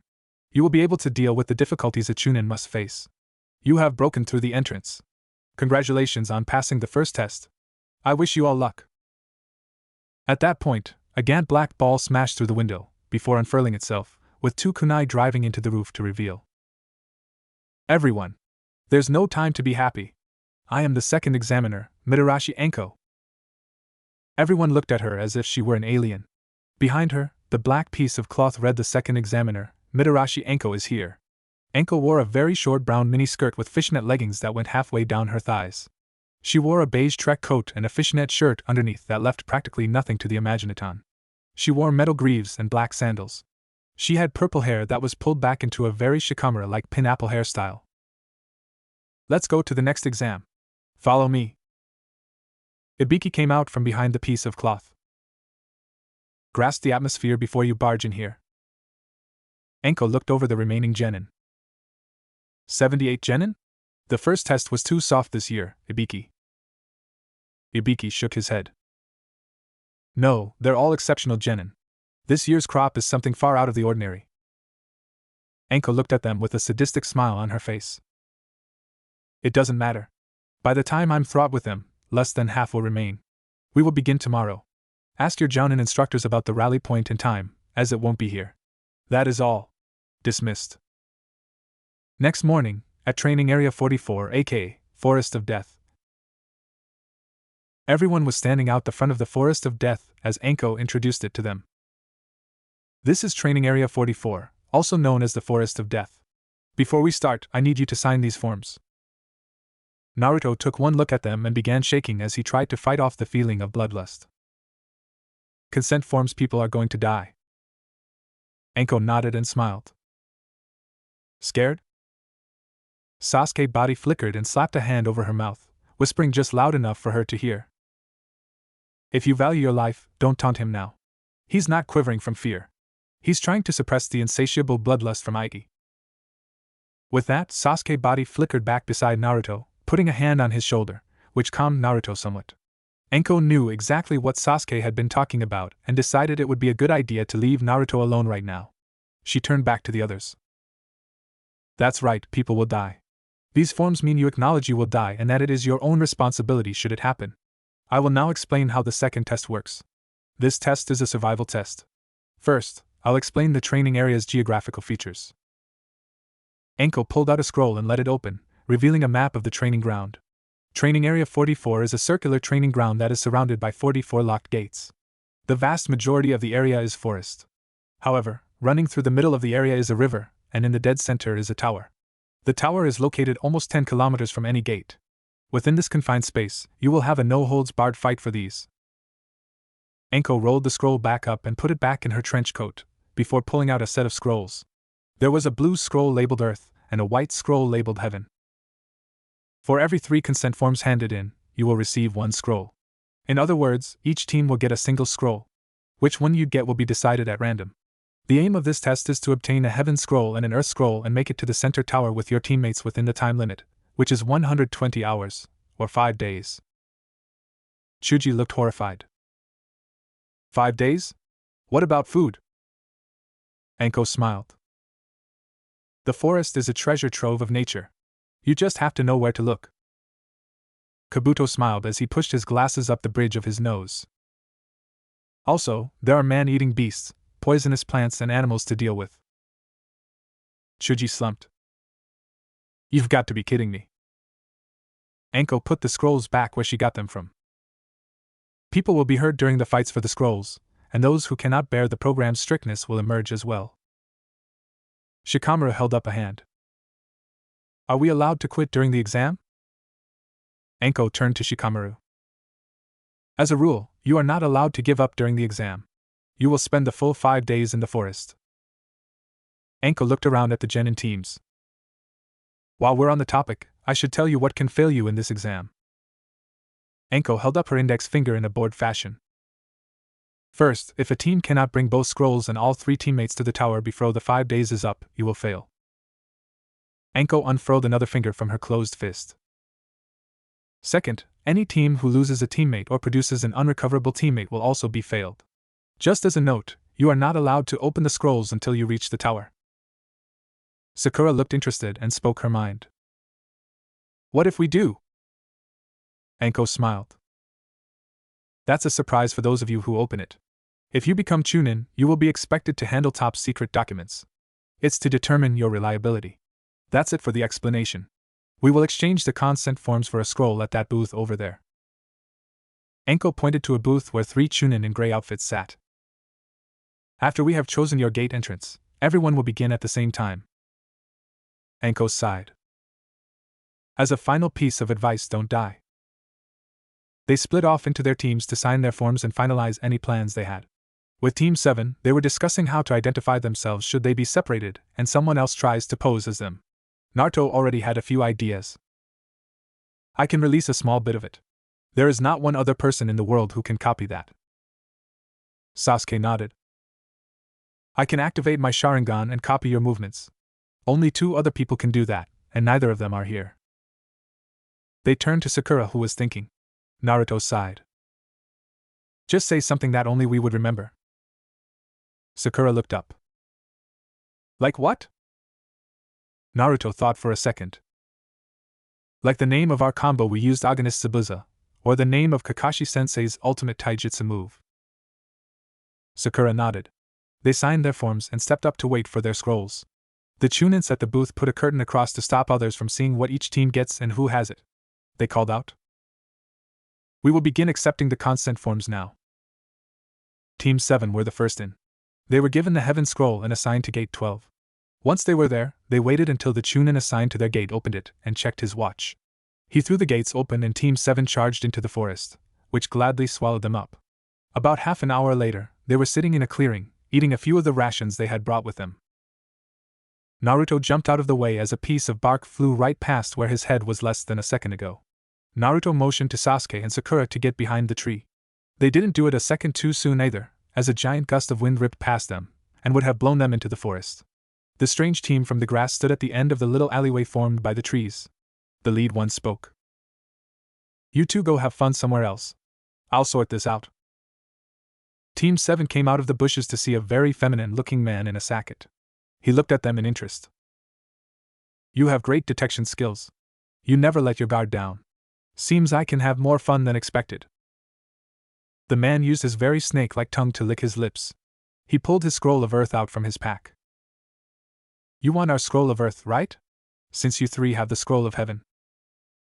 The grass Nin pulled the scroll up to his mouth and wrapped his tongue around it, before swallowing it whole. Team 7 stared at the man in disbelief. "Now let's begin the fight for our scrolls by putting our lives on the line." The grass Nin pulled his lower eyelid down. Kyubi knew exactly what was going to happen. "Kit! Shut your eyes now!" Naruto shut his eyes just as the grass Nin unleashed his technique. Naruto felt Sasuke and Sakura fall to the ground and he opened his eyes. That wasn't a normal Kanashibari no Jutsu.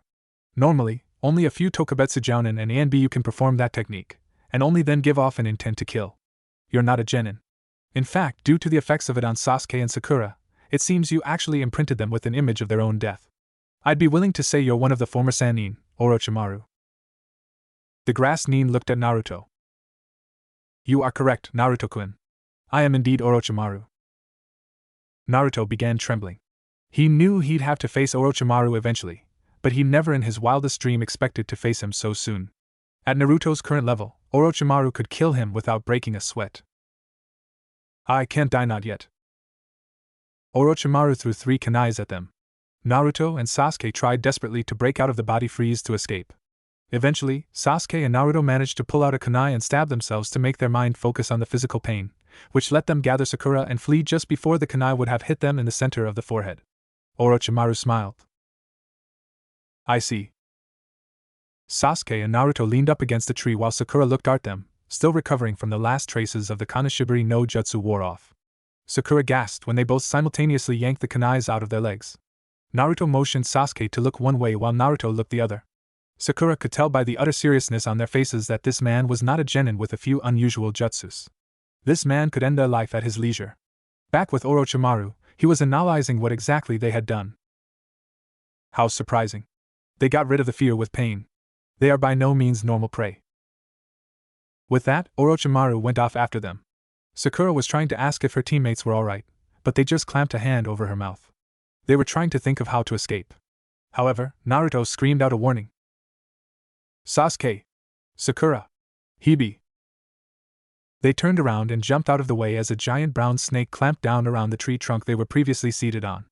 The snake went for Naruto, who could clearly sense Orochimaru's chakra coming from the snake. "Don't come near me, you snake freak!" Naruto threw 2 handfuls of shuriken at the snake, who caught them full in the face. It hissed in pain and slammed into the ground dead. All 3 of them saw a crack appear in the snake's skin and Orochimaru emerged from it. You really never do let your guard down. Prey needs to strain their minds all the time and run around in th presence of a predator. Orochimaru somehow managed to extend his torso so he could wrap around the tree and go for Naruto. However, he was stopped by a hail of shuriken and kunai from Sasuke's direction. "If you want to try and kill my Otuto, then you have to try me first." Orochimaru looked at Sasuke. "Very well, Sasuke-kun." Orochimaru retreated back to his body and went after Sasuke. However, again he was stopped by a barrage of kunai and shuriken. "If you want to kill my Nizan, then you have to kill me first." Orochimaru sighed and plotted his next move. Naruto smiled. "Going with your prey theme, even if we were to give you a replacement for our lives, namely the scroll, I highly doubt that the scroll is your objective. What do you want with us?" Orochimaru laughed. "You are indeed sharp, Naruto-kun. I am not here to take this petty Chunin exam. I'm here for a very different reason. And what would that be? Why don't we find out? Naruto nodded to Sasuke and they both charged at Orochimaru. Orochimaru bit his thumb and wiped it down a tattoo on his forearm. Naruto knew what that was. That's Kuchio's no Jutsu. Orochimaru was surrounded by a large cloud of smoke from which burst a giant snake with Orochimaru on top of it. The snake slapped both of them away with its tail. Both of them slammed through a branch before hitting a much thicker branch with a resounding thunk. As they both plummeted back to earth, Orochimaru laughed. Eat them. However, they both opened their eyes. Both of their eyes were different. Naruto's were blood red instead of cerulean blue. Sasuke's were also blood red instead of their normal obsidian black. Naruto and Sasuke both landed and gave the snake a massive punch, making the snake buckle under the power of the impact. Naruto and Sasuke continued their endless combo of beast-like punches and kicks, ripping the train up as they did. Most of it was done by Naruto, however, their attacks were so well timed that it was impossible to tell to others. They both back-flipped off the snake and landed next to Sakura. The snake came back and whipped its tail at them. They didn't have time to take Sakura with them, so they could only hope she managed to avoid it. Luckily, she dodged the tail by mere meters. Naruto and Sasuke stood side by side, panting heavily. Orochimaru looked at them. What will you do? You know you cannot win.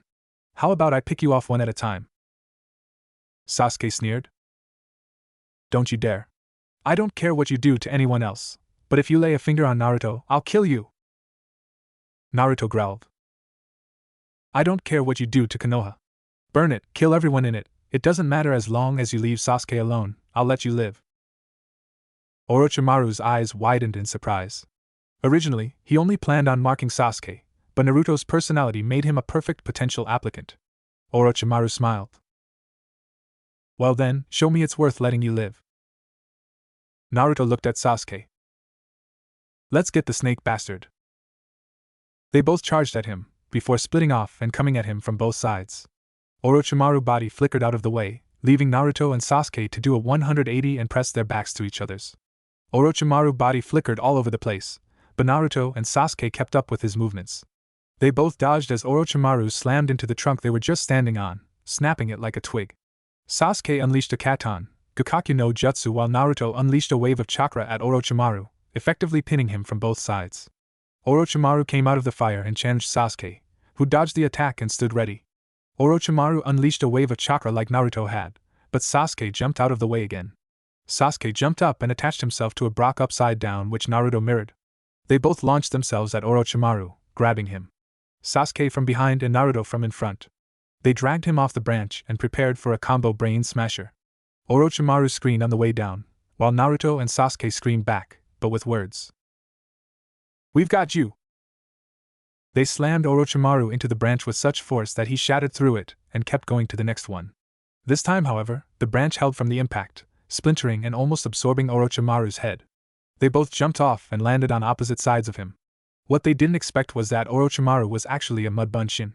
They watched as the body turned to mud and fall into a pile of goop on the tree branch. They dodged the blizzard of kunai and jumped off the branch. Sasuke brought out some ninja wire to aid his descent, while Naruto attached his feet to the side of the tree and followed Sasuke, landing on another branch. However, they were caught off guard when Orochimaru attacked from behind with taijutsu, landing a combo on both of them at the same time before kicking them to the ground. Pathetic. You're not living up to your family names. Naruto smiled. Really? Just then, some explosive notes that they had attached to Orochimaru's back exploded, propelling him forward. Naruto looked at Sasuke and nodded. They both announced their plan in unison. Combo time. Sasuke nodded and prepared for the new part of the combo he and Naruto had developed for forest warfare. Naruto formed the hand seal for his favorite technique. Kage Bunshin no Jutsu.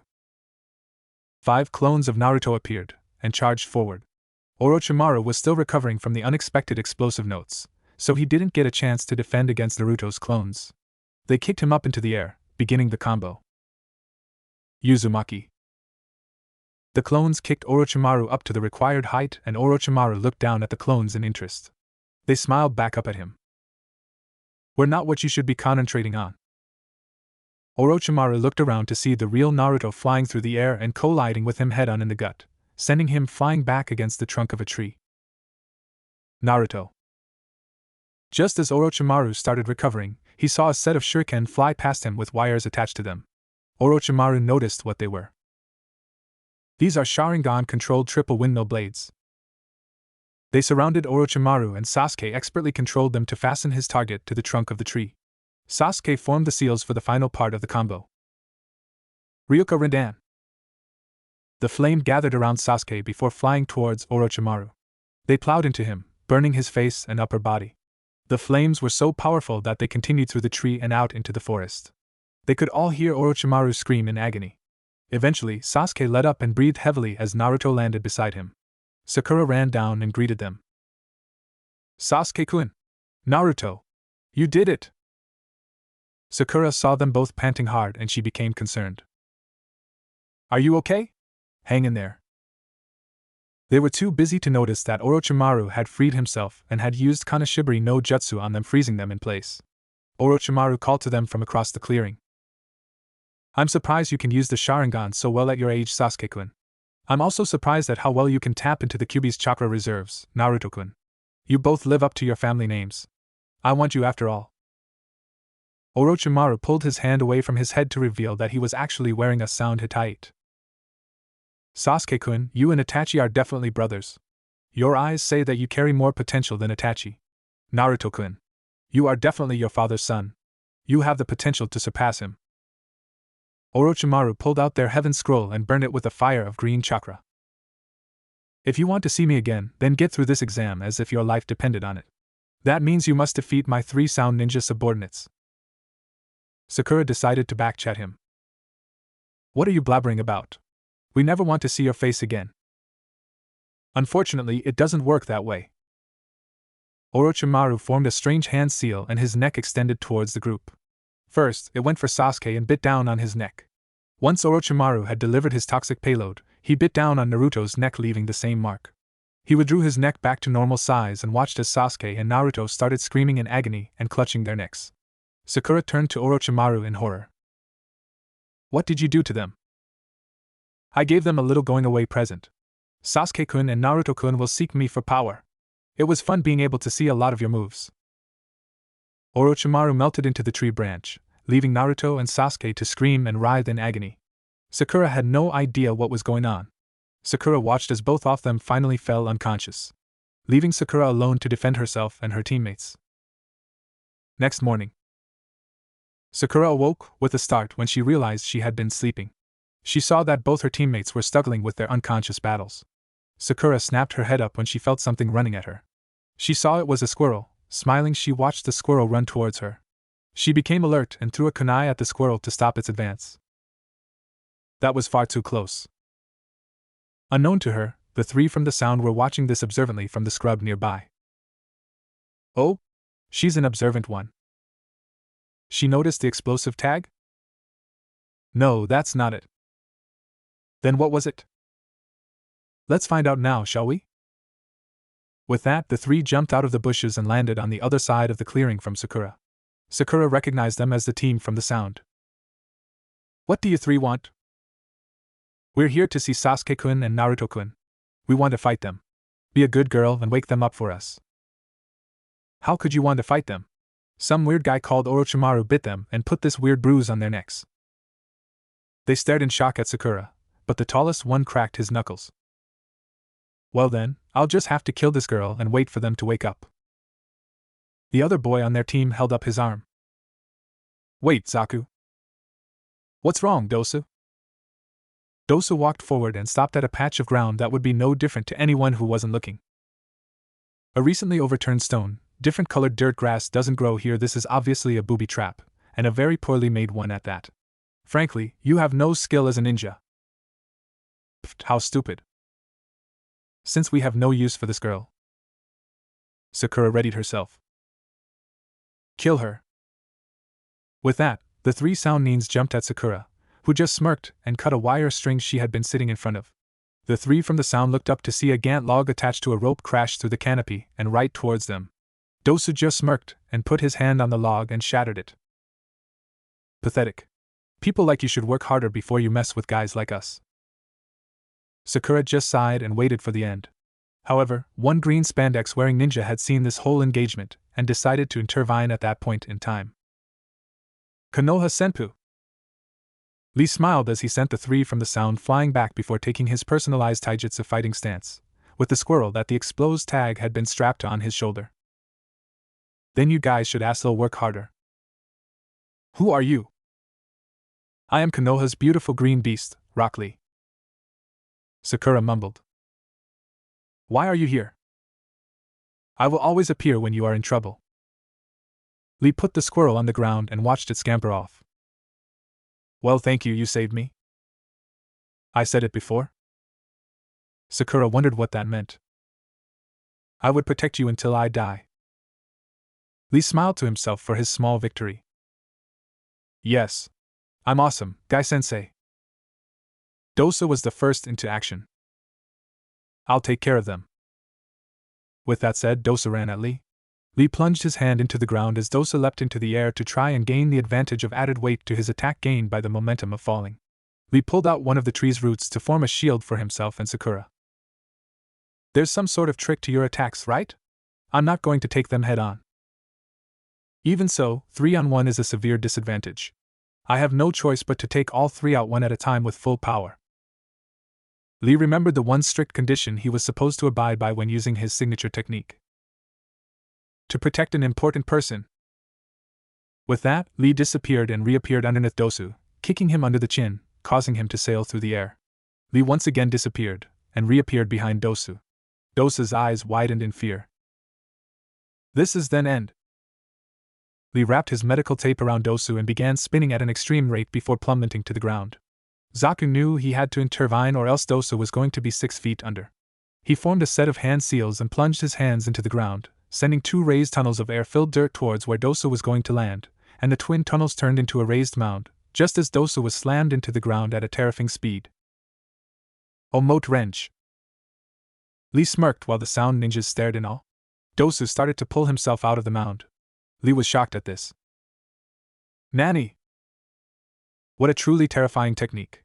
I landed on a sponge of dirt and air, and it still hurt like hell. However, it's my turn now. Dosu ran at Lee, who was still recovering from the racking pain of opening the first celestial gate. Damn it, I can't dodge. Dosu aimed a punch at Lee's head, but Lee managed to block it. Or so he thought. His head started to swim. If your moves are at high speed, then ours are at the speed of sound. I'll show you a wall that no amount of hard work can surpass. Lee lost his balance and fell to the ground, throwing up. Lee-san. Heh. You see, there's a little trick to my attacks. You can't just dodge them. Our attacks are made purely of sound. Even if you dodge my attack, sound will still reach you. Do you know what sound actually is? Vibrations. Exactly. Hearing sound means that your eardrum is catching the shaking of the air. And the human eardrum will break if it picks up any sounds in excess of 150 MHz. Deeper in the ear still lies the semicircular canals. If they are damaged, you lose your balance. You won't be able to move your body for a while. Ha! Lame old taijutsu won't work against us. I have to say though, you were doing well enough to force me to use a jutsu. I can freely control supersonic sound waves and air pressure to the extent that I can destroy rocks with ease. Blasting air into the dirt and creating a cushion is nothing. Our techniques are far superior to your stupid ones. Dosu raised his right arm. God damn it, why does everyone have to be right-handed? Yes, I'm a lefty, to reveal a device strapped to his forearm. Alright, your turn. Sakura readied herself. Lee, on the other hand, had other ideas. He charged in and performed a half-strength Konoha Senpu. Dosa looked on in shock. Man, don't scare me like that. Although you somehow managed to move, it seems you're at your limit. I'll finish you off now. Dosu gave a sweeping right hook. Lee brought his hand up to block it. Dosu just smirked at this. This arm amplifies the small sounds produced to their ultimate level. You could say it's a speaker. However, the direction of the sound does not follow the arm. I use my chakra to make sure it reaches its intended target. The sound waves were indeed bending and aiming towards Lee's ear. When they hit the ear, Lee screamed and dropped to the ground. Dosu turned back to Sakura. Now, let's finish this. Sakura suddenly got a burst of determination. She picked out some shuriken and kunai and threw them at Dosu. I won't let you! Dosa just sighed. Oh please. Unknown to them, Ino, Shikamaru and Choji were watching from some nearby bushes. Choji was the first to speak. We should get out of here. They're too strong. It seems like Naruto and Sasuke are knocked out, and now it's just Sakura against those three. Even Lee's been defeated. What will you do? What do you mean, what will I do? Well, you and Sakura used to be good friends, right? Ino took a little trip down memory lane to the time when Sakura had declared that they were rivals from now on. Why am I remembering that? Hey Ino? What are we going to do? What can we do? If we go out, we'll just be defeated. Sakura had just unleashed another wave of shuriken at Dosu. However, Zaku intercepted and blasted the shuriken back at Sakura, forcing her onto the ground. Just as Sakura was about to get back up, she felt someone appear behind her and yank on her hair. Sakura turned to see the female Sound Nin holding onto her hair. Much glossier than mine. If you have time to take care of your hair, then train some more, you female swine. Zaku kills Sasuke in front of her. Sakura stiffened visibly at the mention of killing Sasuke. This did not go unnoticed by the female Sound Nin. Don't move. Sakura began to cry. I am still just getting in the way, always being protected. I can't stand it this time. This time I thought that I have to protect those who are important to me. Zaku began walking over to Sasuke. Now shall we? Sakura knew this was her last chance to prove herself to Team 7. She pulled out a kunai. That won't work against me. Sakura just gave the female ninja a cocky smirk. What are you talking about? With that, Sakura used the kunai to cut her hair, releasing her from held in place. This shocked everyone beyond belief. I always said I liked Sasuke-kun. I used to always lecture Naruto, but all I ever did was watch your backs. Now, it's time for you two to watch my back. Zaku snarled and turned to his female teammate. Kin! Kill her! Kin responded by stabbing Sakura in the back with a kunai, only to find Sakura had used Kawarimi no Jutsu. Sakura reappeared and began running at Zaku, a kunai in between each finger. Pathetic air pressure 100% sound waves 0% blast. Sakura again used Kawarimi no Jutsu. You're fooling no one. You're above. Time to get serious. Zaku released a wave of kunai at Sakura and began looking around madly. Now, where did you go? Unfortunately for Zaku, Sakura had not used the replacement technique, and had taken the attack head-on. Zaku realized this when Sakura was about 2 meters from him. He brought his arms up to block, and Sakura stabbed his right forearm with her kunai and bit down on his left forearm. Zaku growled and began punching Sakura in the head. Let go of me. Sakura held on in grim determination, which was making Zaku pissed off. I said let go of me, god damn it. Finally, Zaku managed to dislodge Sakura from his arm and prepared for an air cutter attack. You brat. Just as Zaku was powering up his technique, Ino's team had decided to take that moment to jump in. Sakura looked up at her saviors. Ino? I said I'd never lose to you, Sakura. I already said that. Humph, seems some more weirdos have crawled out of the woodwork. Choji suddenly tried to scramble away. What are you two doing? We'll be killed. Shikamaru, let go of my scarf. Yeah right, idiot. It's troublesome, but since Ino jumped out, we as her teammates have to join her as well. Hey, you can run if you want, fatty. Choji suddenly stopped his flailing. He stopped dead. Ino and Shikamaru looked on in interest. Choji said something in little more than a whisper. I'm sorry, I think he just said something, although I didn't quite hear it. Care to repeat it? Zaku looked at him in confusion. Eh? The word fat is taboo for Choji. Say it twice and... Gathering his composure again, Zaku repeated what he said. I said you can just go jack off in the woods, fat ass. Choji whirled around. I'm not a fat ass, damn it. I'm just chubby. Hooray for chubbies. Zaku looked amused. Choji turned to his teammates with fire in his eyes that would make Lee turn even greener than he was already with envy. You too. You know this is a war between the leaf and the sound, right?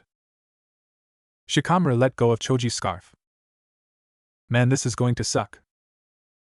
That's our line. Ino called out to Sakura over her shoulder. Sakura, take care of Sasuke and Naruto. Yeah. Alright. Time for Ino team's full power. Let's go.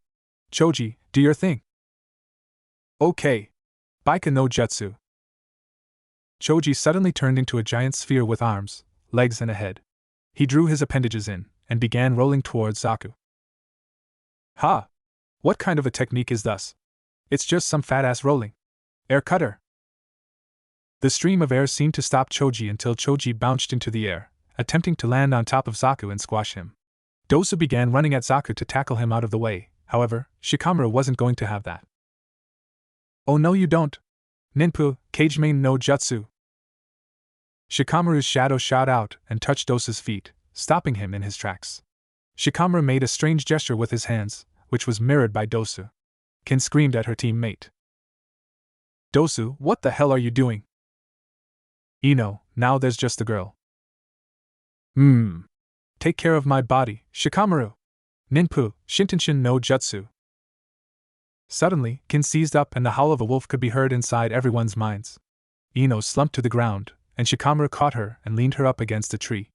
Kin pulled out a kunai and held it to her own throat. This is it. If you guys move an inch, I'll kill this Kin girl. However, the two other members of the sound team were just snickering. Zaku raised his hand to let loose an air cutter on the Ino-controlled Kin. Zaku smiled as he got up. You guys are confused. Our mission is not to get the scrolls or even to pass this exam. It's Sasuke-kin. Shikamaru's Kage Main no Jutsu had drained all of his chakra. Sighing, he released it. Oh? It looks like the limit for this jutsu is about 5 minutes. It also seems from the internal bleeding of your teammate, if we kill Kin, she'll die too. Then, another voice came from above them. What the hell do you think you're doing? Everyone looked up to see Lee's teammates standing up in the tree. Zaku was the first to reply, as per normal. It seems you guys keep crawling out like cockroaches. Why don't you come down here and fight us? Niji activated his Byakugan and looked at everyone before seeing Naruto and Sasuke. He looked surprised before smirking. That won't be necessary. Everyone turned to see Naruto and Sasuke stand up. Sakura was initially relieved to see her teammates up. Sasuke-kun! Naruto! You're... Everyone by now saw that they were surrounded by an immense wave of purple chakra. When the chakra died down, they gasped to see strange markings all over their bodies. Naruto stepped forward. Sakura, who did that to you? Sakura was more interested in what was happening to their bodies. Naruto, your body. It's fine, Sakura. I feel great. Power is flowing through me. He gave it to us. Sakura had no clue what Naruto was talking about. Sasuke filled her in. We understand now. I am an Avenger, as is Naruto. We will gain power in any way we can, even if it means selling our souls to the devil. Naruto turned to the sound ninjas. So it was you who did this, right? Zaku got some of his confidence back. No need to be afraid of these half-dead freak, Dosu. Maximum air cutter. Zaku unleashed a major attack that cut a huge swathe through the area. Zaku panted before chuckling. I blew them to pieces. Who exactly are you talking about?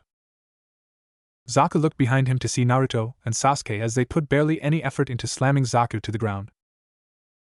Naruto looked at Zaku and gave him a very sadistic smile. Let's go, Sasuke. Sure thing. Sasuke used the Katon Hausenka, which Zaku extinguished with an air cutter. He realized far too late that the fireballs were actually protecting a shuriken each.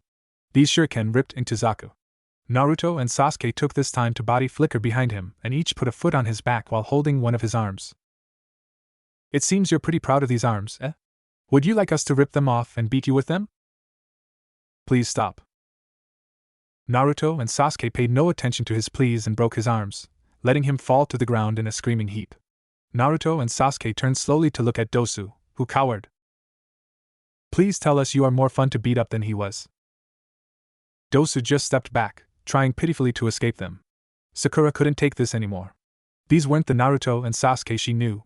She charged at them and flung her arms around them, causing them to stop. Sasuke-kun, Naruto, please stop. Slowly, their crew's seals began to retreat back to the marks on their neck, and they both collapsed onto the ground. Dosa sighed with relief. Naruto-kun, Sasuke-kun. We cannot beat you this time. I will leave our team's scroll here. It may seem confident, but there is something we must find out.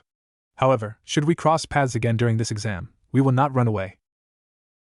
Dosa put one of his teammates over each shoulder and turned to leave. Sakura stopped him.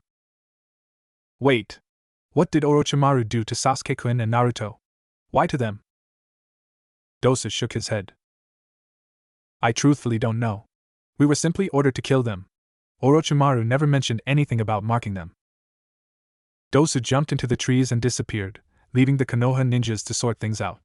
After they had discussed things, they split off to go their separate ways. Day 3 of the second test. With their Heaven Scroll burnt and in possession of the Odo team's Earth Scroll, Team 7 went searching for a team they could get a replacement Heaven Scroll from. Ever since Naruto had regained consciousness after the fight, he had attempted to contact Kyuubi to find out what was happening to his body. Naruto became increasingly worried when Kyuubi either refused to respond or was unable to respond to his questions. Finally, Naruto decided to see exactly what was wrong, and called a stop in a clearing next to the river. Naruto formed a quick hand seal Kyuubi had taught him that allowed him to enter his mind and visit whenever he wanted. When Sakura saw Naruto slump to the ground unconscious, she became worried and rushed over to his side, but was held back by Sasuke, who shook his head. Sakura looked to Sasuke for an explanation. He's fine, he's just checking his subconscious mind for any damages. He was taught that technique by a medical specialist when he was in the wave. Sakura nodded and watched Naruto, silently praying he would be okay. Meanwhile, when Naruto awoke, he was horrified at what he saw. The regular yellow sewer with yellow pipes was still there, however, there were a mass of pulsing purple pipes that outnumbered the yellow ones by 3 to 1. Naruto strained his ears and just heard a growl from the cage's direction. He ran to see what the problem was, twisting through the maze of corridors before emerging into the light, which faded to reveal the cage. Naruto noticed that Kyuubi was panting from exertion. So you finally turned up, kid? Kyuubi, why haven't you been responding to me? The Kyuubi lowered itself onto its haunches. I have, but it seems you never received my replies. That curse seal is disgusting. I'm sure you noticed those purple pipes on the way here? Naruto nodded. The corridors represent the major chakra paths, while the pipes represent the minor ones. That curse seal has created completely new chakra paths that gorge themselves on the major ones, draining you of your chakra when you try to mold it, and puts incredible strain on your cells. It seems that the people who don't have a large chakra reserve have all their chakra eaten during the initial stages, and that causes the person's cells to self-destruct from the strain. You have no idea how close you were to dying, even with my help. If this keeps up, you will never be able to use my chakra again, because all of it is devoted to keeping the curse seal at bay and healing the wounds you get in combat, and the wounds this seal is causing. Kit, here's a warning. Until you can find someone who can put an overlaying seal on it, do not use jutsus. The only way I can think that would give you an edge would be to directly convert your stamina into speed and strength, like that green spandex-wearing freak does. Naruto nodded as he took Kyuubi's advice in. He'd practiced stamina increased speed and power before several times. The speed and power it granted were unbelievable, but it drained stamina at a horrifying rate, even for him, as Sasuke had deemed him the stamina fiend. The most Naruto had managed was 25 minutes before he collapsed, and that was with Kyuubi's help. Without it, he guessed he could last or so minutes before exhaustion set in. Naruto broke his chain of thoughts and looked at the Kyuubi. Hold on for another 2 days. I'll get Kakashi-sensei to fix it. Fine. Now get out of here, I hate being seen in this state. Naruto raised an eyebrow. The only one seeing you like this is me, and I personally don't think any less of you for it. The Demon Lord raised its head and stared at the boy in disbelief. You don't think I'm weak now? Naruto shook his head. No. I would take an inhuman amount of power to keep the curse seal at bay and heal me at the same time. Now I'm leaving before your head inflates and this room shrinks. The Kyuubi stared at the boy and laughed as he retreated back to the real world. Kyuubi mused to itself. He's not like the rest of those pieces of trash. Not by a long shot. Naruto woke up to find that Sakura had started a fire, and Sasuke was brining back fish for them to cook and eat. Sasuke saw Naruto sit up and rub his eyes. Sasuke skewered the fish with a stick and put them against the fire to let them cook. He sat on the opposite side of the fire from Sakura, next to Naruto. Sasuke turned to his adopted brother with a look of concern on his face. What did you find? Naruto returned the serious gaze. If we use jutsus, I use it or you use your Sharingan, we're pretty much stuffed. Sasuke nodded slowly. I had a feeling it would be something like that. Naruto smiled. I did find out that we do have one thing going for us though. Sasuke turned to Naruto with interest. What would that be? Naruto smiled sadistically. We may not be able to mold chakra, but we can still use stamina in its raw form. Sasuke had been training with Naruto during the stamina-induced speed and strength training. Remembering this, he smiled. It's not all bad, I guess. Naruto laughed half-heartedly. Imagine the look on that green freak's face when he sees it. Sasuke smirked. Priceless. They both shared a chuckle as they pulled one of the fish off the fire, now that they were cooked, and began eating.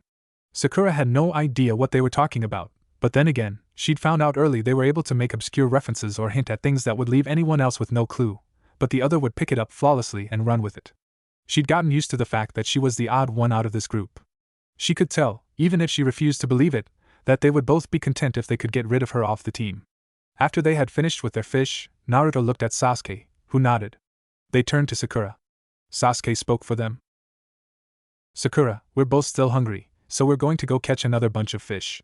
Give me your canteen, we'll fill it up while we're there.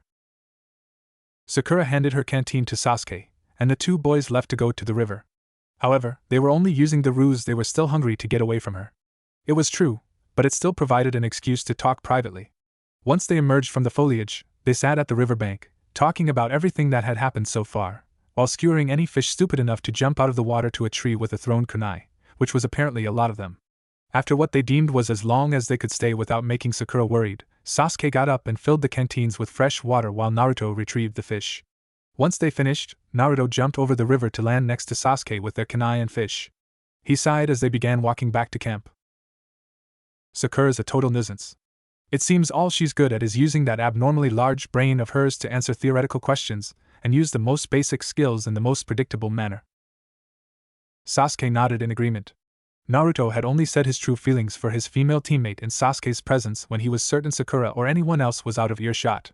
Naruto had very bad experiences with giving his opinions to friends, as he found the next day, the person he had talked about cornered him with a group of friends. If they were male, they'd beat him. If they were female, they'd cuss him out. He'd quickly learned that Sasuke was the only person in the entire village he could really trust to keep secrets. Sasuke also felt the same way about Naruto. It was one of the core parts of their friendship. Everyone else was not to be trusted, because even after multiple chances, they all screwed up every time.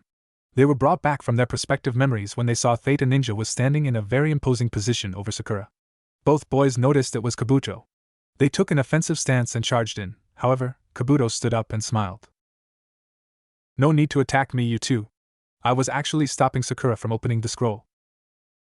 They looked to see that Sakura was indeed beginning to open the scroll.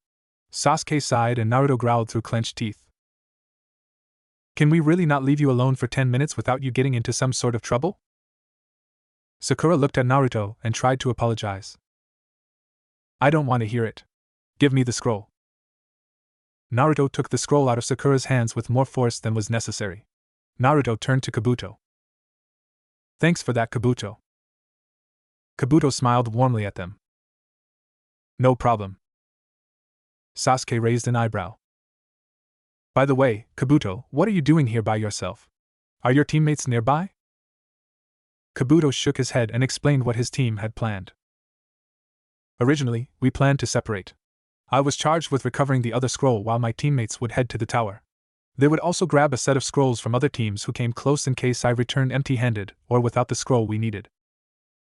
Sasuke nodded. It was a decent plan, providing you could beat 3 other genins by yourself. Kabuto smiled at them. Since I'm here, would I be able to ask you guys for escort to my teammates? Naruto smiled. What's in it for us? Kabuto rubbed the back of his head and smiled sheepishly. Well, I managed to get a second heaven scroll before I found the earth scroll we needed. Sasuke humphed. Deal. Let's get going. Kabuto led the way to the tower. However, Naruto called for a stop. They looked at him expectantly. He closed his eyes for a moment before opening them. Straight ahead is a large area surrounded by concealed chakra. It's very faint, but I can feel it. The only thing I can think of is an area genjutsu. Sasuke nodded. I felt something was wrong. That makes sense. Kabuto looked at the tower before turning back to his escorts. You're right. The tower should be much larger by now, but the genjutsu is warping it. We should go around it. They nodded and shot off in a different direction, much to a group of hidden mist nin's chagrin. Within several hours of tree jumping, they had reached the base of the tower. Kabuto smiled and pulled out the heaven scroll, handing it to them. They heard rustling in the bushes next to them, and they tensed before Kabuto's teammates stepped out. They looked at the scroll Kabuto was giving Naruto and looked back at Kabuto. The one with the clear glasses frowned. Kabuto, what is the meaning of this? Kabuto smiled in his usual friendly way. Well, I happened to find an extra heaven scroll before I found an earth one, and as a trade for them escorting me here, I gave them the extra one. The one with the black glasses nodded. That's fine. However, Sensei's expecting us. You know he doesn't like to be kept waiting. Naruto smiled. Thanks for your help, Kabuto. We'll see you in the finals. Kabuto smiled and waved at them. Take care. With that, Kabuto increased his walking pace and caught up to his teammates, and they entered a door of the tower. Team 7 took the one next to them, and took out the scrolls. Naruto handed one to Sasuke and they looked at each other, nodded and ripped the scrolls open. The main part of the written seal raised and smoke emitted from the lump. Sasuke knew exactly what this was. Naruto! These are summoning scrolls! Get rid of them! Naruto and Sasuke threw the scrolls on top of each other on the floor in front of them. The smoke increased in volume before it exploded into a cloud, revealing their academy teacher when it cleared.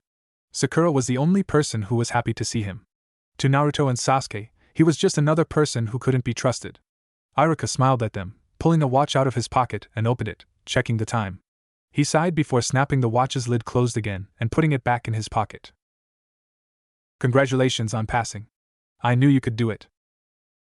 Naruto wanted to know why Iruka had appeared. Iruka-sensei. Why were you summoned? Iruka smiled. Chunins are required to meet every team that passes the second test. I was lucky enough to be chosen to give you the message. Naruto nodded. Sasuke smirked, making everyone look at him. I see. Since these are summoning scrolls, what would you have planned to do if we had opened them before we got here? Iruka smiled and turned around to collect the scrolls. You're as sharp as ever, Sasuke. Iruka picked up the scrolls, showing them to them. As you have guessed, this part of the exam tests your mission completion ability. So if you had broken the rules and opened them prematurely, we were ordered to knock out that team until the second exam ended. Sasuke smirked again and looked at Sakura. Are you glad now that you didn't open it? Naruto joined Sasuke staring at Sakura, who was sweating bullets, making a silent thank you to Kabuto. Sakura decided to try and get the attention taken away from her by pointing to the inscription on the wall. Oh, Sensei, what does that inscription on the wall mean? I've read it but I don't understand it. Iruka smiled, turning around and looking at it. That was the second half of my mission, to explain what that means. Read it. It's the principle Hokage-sama wrote that you should keep in mind as a Chunin. Heaven in this text refers to the head of a person, and earth points to the body. If you do not possess heaven, gain knowledge and be prepared. Say for example, if your brain was your weak point, you should study and prepare for your missions. If you do not possess earth, run through the fields and seek strength. So if your weakness is your stamina and strength, then you should train yourself every day. If you possess both, and dangerous missions will become safe.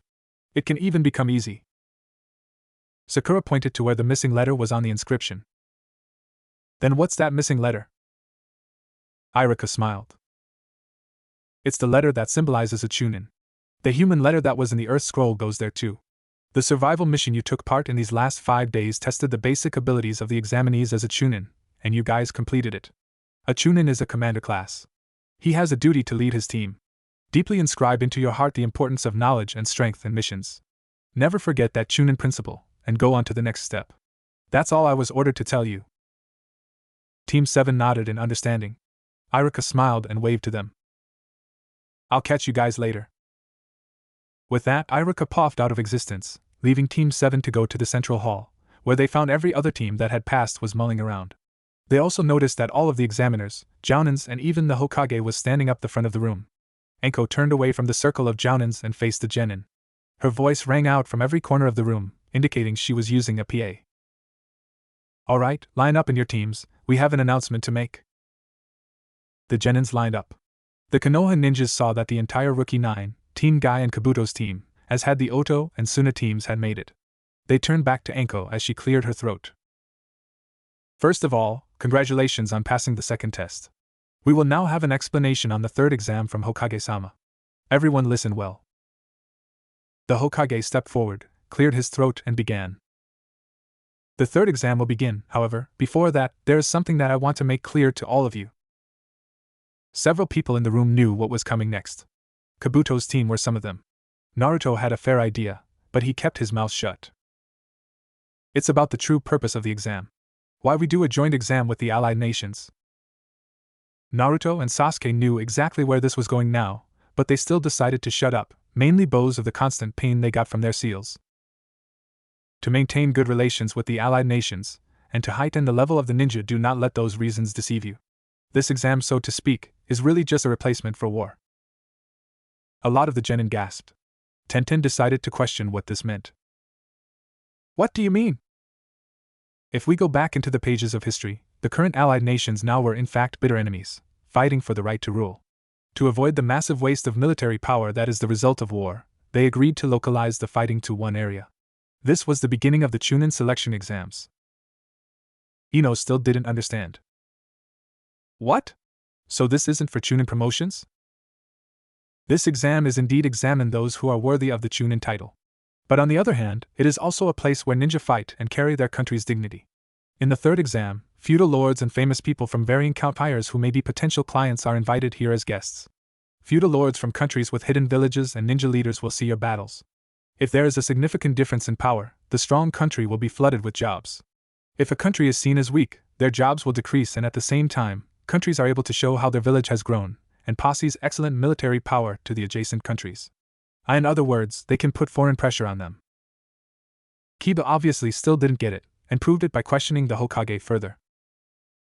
So why do we have to fight with the risk of losing our lives? Naruto sighed mentally. No wonder he doesn't get it. His dog has brains that rival his.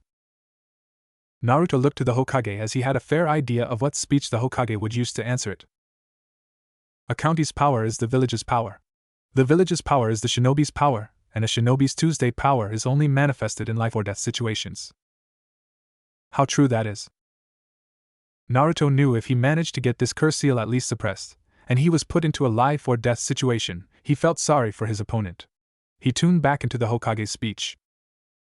This exam is also a place to show off the ninja power of one's country.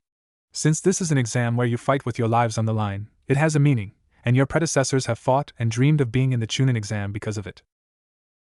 Apparently, no one had any more questions. However, Gaara was obviously impatient. I don't care. Tell us the details of this life or death exam. The Hokage nodded. Then I will begin explaining the details of the third test, but... The Hokage was interrupted by a jounin whose body flickered in front of him. Excuse me, Hokage-sama. I, Gekka, the judge, will explain. Please do. Gekka slowly stood up, not turning to face them. It's nice to meet you, everyone. Everyone, before the third test, there's something I want you to do. Fight in some preliminary matches to see who gets to progress to the main matches. Most of the genin started murmuring to each other. Sakura wanted a further explanation. Sensei, I don't understand. Why can't we just progress to the main matches with the remaining examinees? Gekka coughed again, and looked over them. It may have been that the exams were too easy this year, or you're all exceptional genins. However, there are far too many of you left. The time of the feudal lords and other important people is precious, and we cannot afford to waste it with endless battles. Therefore, only 10 or less people are allowed to enter the main matches. According to the Chunin exam regulations, we are required to hold preliminaries to decrease it to a suitable number. We are also limited on time, so those who do not feel well and wish to quit, please raise your hand now. You can do so without hurting your team, as from now on, it will be one-on-one matches. The preliminaries will begin immediately. Would anyone like to quit? Sasuke and Naruto were steeling their determination to keep going when a particularly bad pulse from the seal went off, causing them both to unconsciously grab their necks. Sakura noticed this. Sasuke-kun, Naruto. Sasuke saw that he and Naruto were thinking the same thing. The time intervals between the pain spikes was getting shorter. Sakura saw where they were both clutching and guessed what the problem was. Sasuke-kun, Naruto. You should both withdraw from the preliminary matches. Both of their eyes widened at this. Sakura pressed on. Both of you have been acting weird since that Orochimaru guy beat you. Naruto, you're acting more like when you fought Zabuza and Haku. The bruises hurt even now, right? Please stop. I'm afraid. Anko, Ibiki and the Hokage began discussing what they should do with the two. The suggestion of forcing them out of the matches and surrounding them with ANBU escort in isolation when Kakashi butted in. Neither of them are the sort that will listen to you that easily. They both have backgrounds that give them a stubborn will to try their hardest, after all. Anko got pissed off and started chewing Kakashi out for his lack of seriousness at the situation. Stop fooling around. I'll make them both quit, even if I have to use force. The Curseal reacts when they try to mold chakra and it will try and extract power from them. It's a forbidden jutsu that undermines the affected person. It amazes me that they're both able to withstand it. A normal person would be dead. Anko turned to the Hokage. Hokage-sama. Sakura still hadn't let up trying to make them quit. Neither of you are in any condition to fight. You should just. Both of them turned to her, glaring at her despite the pain. Shut up. I knew it. Sasuke whispered to her. Just be quiet. Sakura couldn't take the hint. You've both been bearing this pain the whole time. Naruto tried in this time. Sakura, learn when to take a hint and shut it. Sakura still didn't get it, and decided to go to the next level. Whatever you say, I'm still going to tell the teachers about it. Sakura started raising her hand, but she stopped when she saw Kabuto had already raised his own. The Hokage looked at him. What is it? I quit. Everyone stared at him and Gekko flipped through the clipboard's paper, stopping at a certain page. Your Konoha's Yakushi Kabuto, right? Okay, you can leave. Kabuto turned around and walked through the lines towards the door. As he walked out the back of the group of genin, Naruto stopped him. Kabuto, why are you quitting? Kabuto turned around and smiled at him. I'm sorry, Naruto-kun, but I'm exhausted of chakra. I'd rather quit now while I'm still in one piece than face off against someone and be taken out of here on a stretcher. Naruto sighed. Good luck next year, I guess. Kabuto nodded. Good luck to you too, Naruto-kun. Just then, both Sasuke and Naruto unconsciously grabbed their necks from the pain spike. Gekko turned back after having a short chat with a few of the other Jonins and the Hokage. Will anyone else be quitting? Sakura started raising her hand, however, both Naruto and Sasuke grabbed her hand and brought it back down. Sakura gasped, but Sasuke continued to glare at her, as if daring her to try and raise her hand again. Be quiet about this, seal. Sakura started tearing up again, but shook her head to clear the tears. Why are you both acting so tough? I don't want to see you suffer anymore. Naruto wanted to butt in, but as much as he hated to admit it, Sasuke had more experience when it came to angsty speeches, so he let him continue. It doesn't matter to you, Sakura. You're just being nosy. Sasuke and Naruto dropped her hand, and she made no move to raise it again. Sakura looked at them questioningly, begging for a reason. Sasuke provided her with one. We told you before. We're both Avengers. To us, this isn't just an exam. We don't care about being Chunin either. Sasuke and Naruto both had a glazed expression covering their eyes, their faces showing they were deep in memory. Sasuke continued. Are we strong? That's all we want the answer to. Both of us are going to fight the strong ones and those strong guys are all here. Sasuke and Naruto broke out of their memories and glared at her. Sasuke finished off the speech. Neither of us will even allow you to take that away from us. With a cough, Gekko caught their attention. No one else made a move to quit, so Gekko pointed to one of the panels on the back wall. Said panel slid up to reveal a display screen. Then, let's start the preliminaries. It will consist of one-on-one matches. In other words, it will be like real combat. Now that we have exactly 20 people, we will have 10 matches. The winners will be able to progress to the third test. There are no rules for engaging in combat, and you will fight them until they die, are knocked out or admit defeat. However, if I decide the match is over, you will stop immediately. The electric bulletin board will choose 2 names at random from the participants. Without further ado, I will start the selection for the first match. The screen flashed completely yellow before the names of the people flashed over the board's top and bottom half with incredible speed. In between the names was a permanent VS symbol. The names stopped with a beep, revealing the first match was between Uchiha Sasuke and Akagi Yoroi. Naruto and Sasuke smiled. Neither of them had been expecting to get a go right off the bat, but it was a pleasant surprise.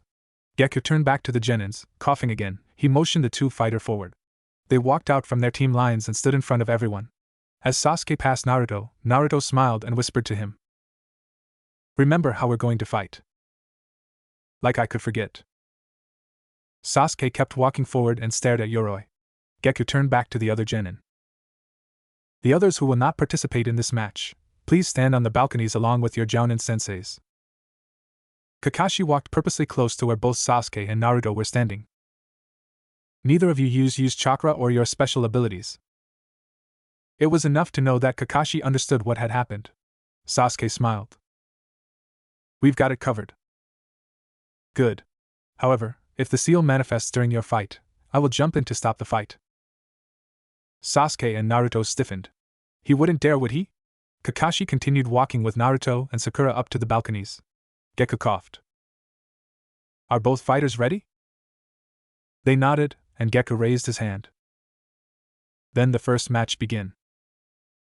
Yoroi's hand began glowing with chakra and he charged Sasuke. However, Sasuke smirked and disappeared in extreme speed. This caught everyone's immediate attention. This was no normal speed. This kind of speed could only be gained in 2 ways.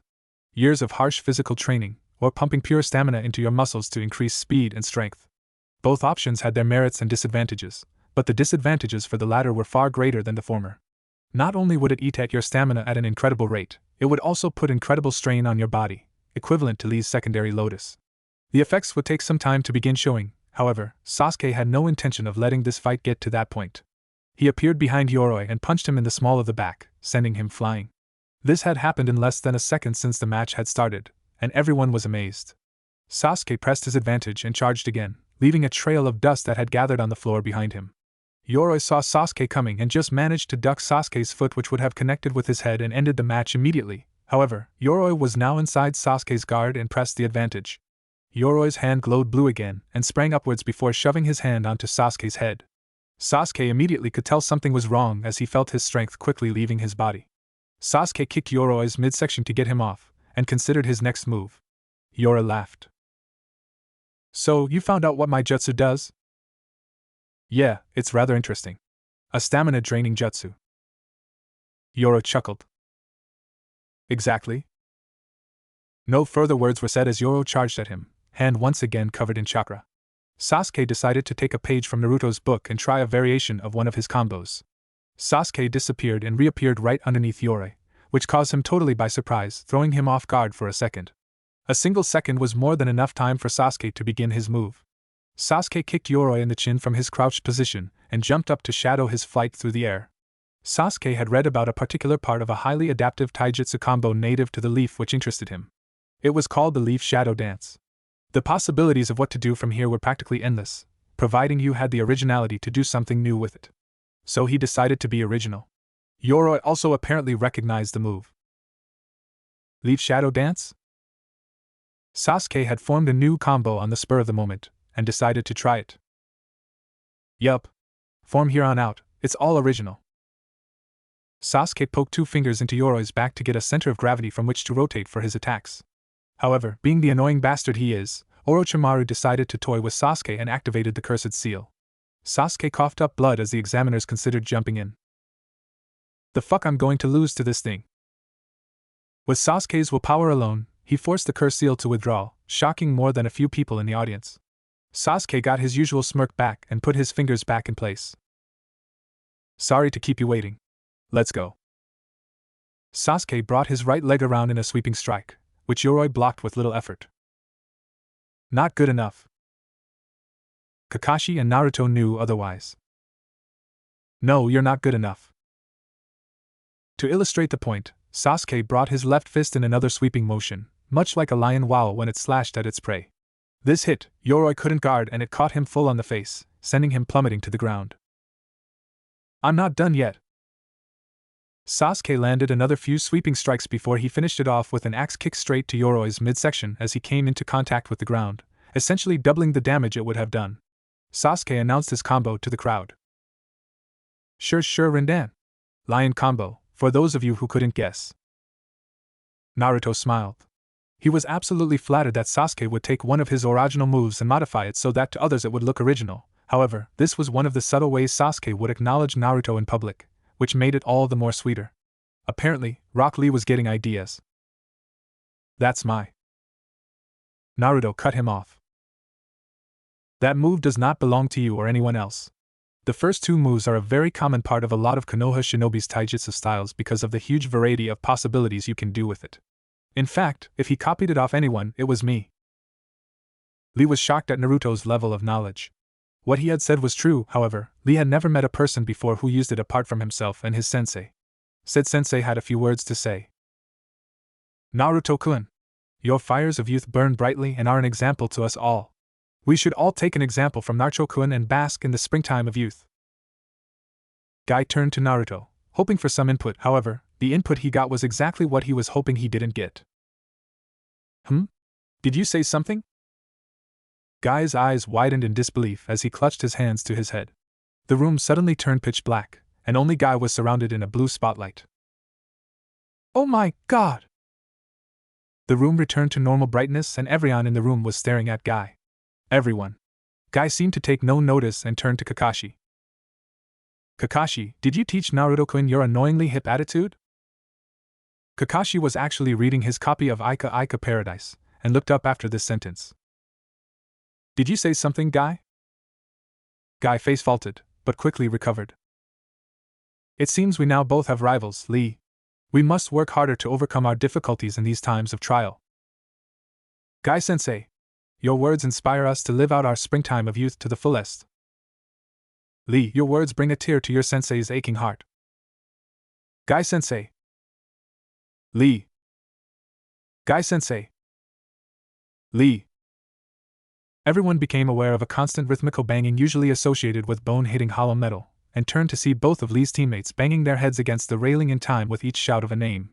Naruto was interested with this, so he walked up to Tenten and tapped her on the back, causing he to startle out of her head-banging trance. What are you doing? Tenten looked at him sadly and recounted her tale. We have to put up with this regularly, so both Niji and I tried to find ways to block it out. Even earbuds didn't work, but then I started hitting my head against something solid when they degraded to calling each other by their names. Surprisingly, the quick jolt of pain manages to block out their voices for the second it takes to call each other. Naruto was laughing up a storm mentally. He saw that the heir to the branch family of the Hyuga was also doing this. The Hyugas may be bastards, but not even I would subject them to this on a daily basis. The fox seemed to agree for once. This is worse than anything I've heard of either Ibiki, Anko or Orochimaru doing combined. Just them, both Guy and Lee flung themselves into each other's arms and started crying rivers. Naruto started backing away cautiously, hoping not to set them off. Holy shit, do you know any sort of rare incurable disease that gives people bowl cuts, super brows, makes them wear green spandex and scream about hip attitudes and the springtime of youth? Naruto heard a sigh in the back of his mind as the QB began. I ever had, I would make sure to destroy them and everyone they pass the disease onto. Whatever it is, it's not natural. It's even scaring me, and that's saying something. Naruto was brought out of his inward conversation when a kunai came whizzing past his cheek and landed at the front of Lee and Guy. Everyone turned to Anko, who looked very peeved. She glared at them. Would you two both shut up? We're trying to get these fights over with. They both decided shut up as they noticed everyone was staring at them warily. Gekko coughed to catch their attention, and pointed to the screen. We will now decide the next match. The screen once again flashed and began scrolling through the names. The next match was unexpected. Uzumaki Naruto vs Inuzuka Kiba. By now, Sasuke had limped back up to the crowd and joined his team. Naruto could tell that the pain intervals were becoming far too frequent for his liking, and Kakashi seemed to notice this. After your match, Naruto, both of you are coming with me so we can fix that problem. They turned at him and glared. No point in glaring. If we leave it for much longer, it might do something irreversible. Naruto sighed and jumped down, which caused a shudder to go through his body. Kiba had no idea if he was lucky or unlucky, and this showed on his face as uncertainty. Naruto took advantage of this. You're lucky in a way. I can't use my chakra, therefore no jutsus. However, that leaves me with taijutsu. Gekko coughed, and brought his hand down in between them. Second match, begin. Kiba bent down and formed a ram seal, saying his technique mentally. His claws started lengthening, and he sped off. Just as Kiba was about to strike, Naruto disappeared just like Sasuke had. Kiba was nowhere near prepared for this and tried to compensate for the lack of a target on the end of his fist, which threw his balance way off. Naruto took advantage of this and appeared behind him, kicking him in the mid-back.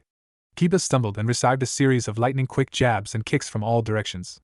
They weren't exactly powerful, however, they were fast and frequent, which more than made up for it.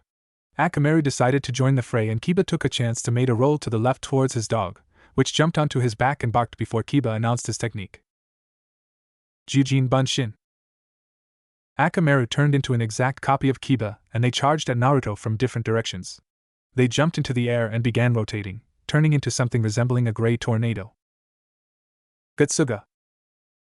Orochimaru decided to intervene again instead of Naruto's curse seal, freezing him from the pain. The Jounins once again prepared to jump in as they saw the marks spreading over Naruto's face. However, Naruto started to grit his teeth, emitting a barely audible growl, which quickly morphed into a howl of primal fury. The seal started retreating, just like it had with Sasuke, and Naruto jumped out of the way at the last second, leaving Kiba and Akamaru to collide with each other before they had a chance to stop. Both of them were knocked out of their jutsu, and Akamaru's henge was even dispelled. Kiba slowly got up and took a step forwards, but Naruto used a lot of his quickly depleting energy to charge at Kiba, driving him into the nearby wall into near unconsciousness. Naruto was panting heavily, and stared at Kiba. Use your jutsus with forethought, or they'll be used against you, Baka. Naruto wobbled and fell to the floor, only to be caught by Kakashi's shin. Naruto looked up at him. Come on, we're going to get you two fixed up. Naruto nodded weakly, and Kakashi poofed back up to the team's position and then poofed out of the room, leaving everyone else to watch the matches. In some dark and scary back room, both boys were surrounded by a pair of concentric circles with kunai embedded at certain points. Kakashi had just finished painting the last of the kanji in blood up Naruto's back. Both lines of kanji centered around the cursed seals. Kakashi looked at his handiwork, nodded, and stepped forward. This seal technique utilizes your will powers as its source. Should you ever doubt or question your strength, the seal will temporarily break and allow the cursed seal to activate. They both nodded in understanding as Kakashi formed a quick chain of hand seals and placed his hands on both boys' necks, which made them stiffen up. Fujihowan. The area flashed white and both boys screamed in agony as the lines of kanji slowly worked their way up Naruto and Sasuke's bodies in wave-like motions. Finally, the last of the kanji disappeared under Kakashi's hands, and he let go to reveal another seal had surrounded the cursed seal. Both boys looked at him, then each other, and fell forward, unconscious before they even hit the ground. Kakashi smeed, and he heard a sinister laugh behind him, and turned to see the silhouette of a man. The man stepped towards him, so the small amount of light in the room revealed his sandaled feet, which were ghostly white. Kakashi could sense the absolute aura of death coming off him. There was no mistaking who this man was. You're Orochimaru. Orochimaru emitted a little bit of purple chakra and stepped into the light to reveal that it was indeed him. It's been a while, Kakashi-kun. I have no business with you, however, I have business with the boys behind you. Kakashi straightened and glared at Orochimaru, not that it had any effect, but it would at least hide some of his fear. Why are you after them? You're lucky because you got what you wanted already. Kakashi stiffened and let out a muffled gasp. You didn't have that a long time ago. Kakashi lowered his head slightly, trying to hide his anger. Orochimaru pressed his advantage. That Sharingan in your left eye. I want it too. Uchiha's pores, that is. What is your purpose? The recently made village of sound is mine. You understand if I just say that, right? Kakashi humphed with confidence he didn't really have. What a stupid ambition. Oh my, that was blunt. But to accomplish my ambitions, I need pieces to become my arms and legs and accomplish things for me. So Sasuke and Naruto are two of those pieces? No. They are the supreme pieces. The ones taking the exam right now are merely sacrifices. Little did they know that one of said sacrifices was completing his role now, and had just had his arms blown off from the clogged pipes in his arms. In the back room, Orochimaru took several steps forward, before Kakashi readied the Raikiri. Don't get any closer to them. Even if you're one of the legendary Sannin, I can sacrifice my life to kill you. Orochimaru just laughed at the gesture, which made Kakashi suspicious.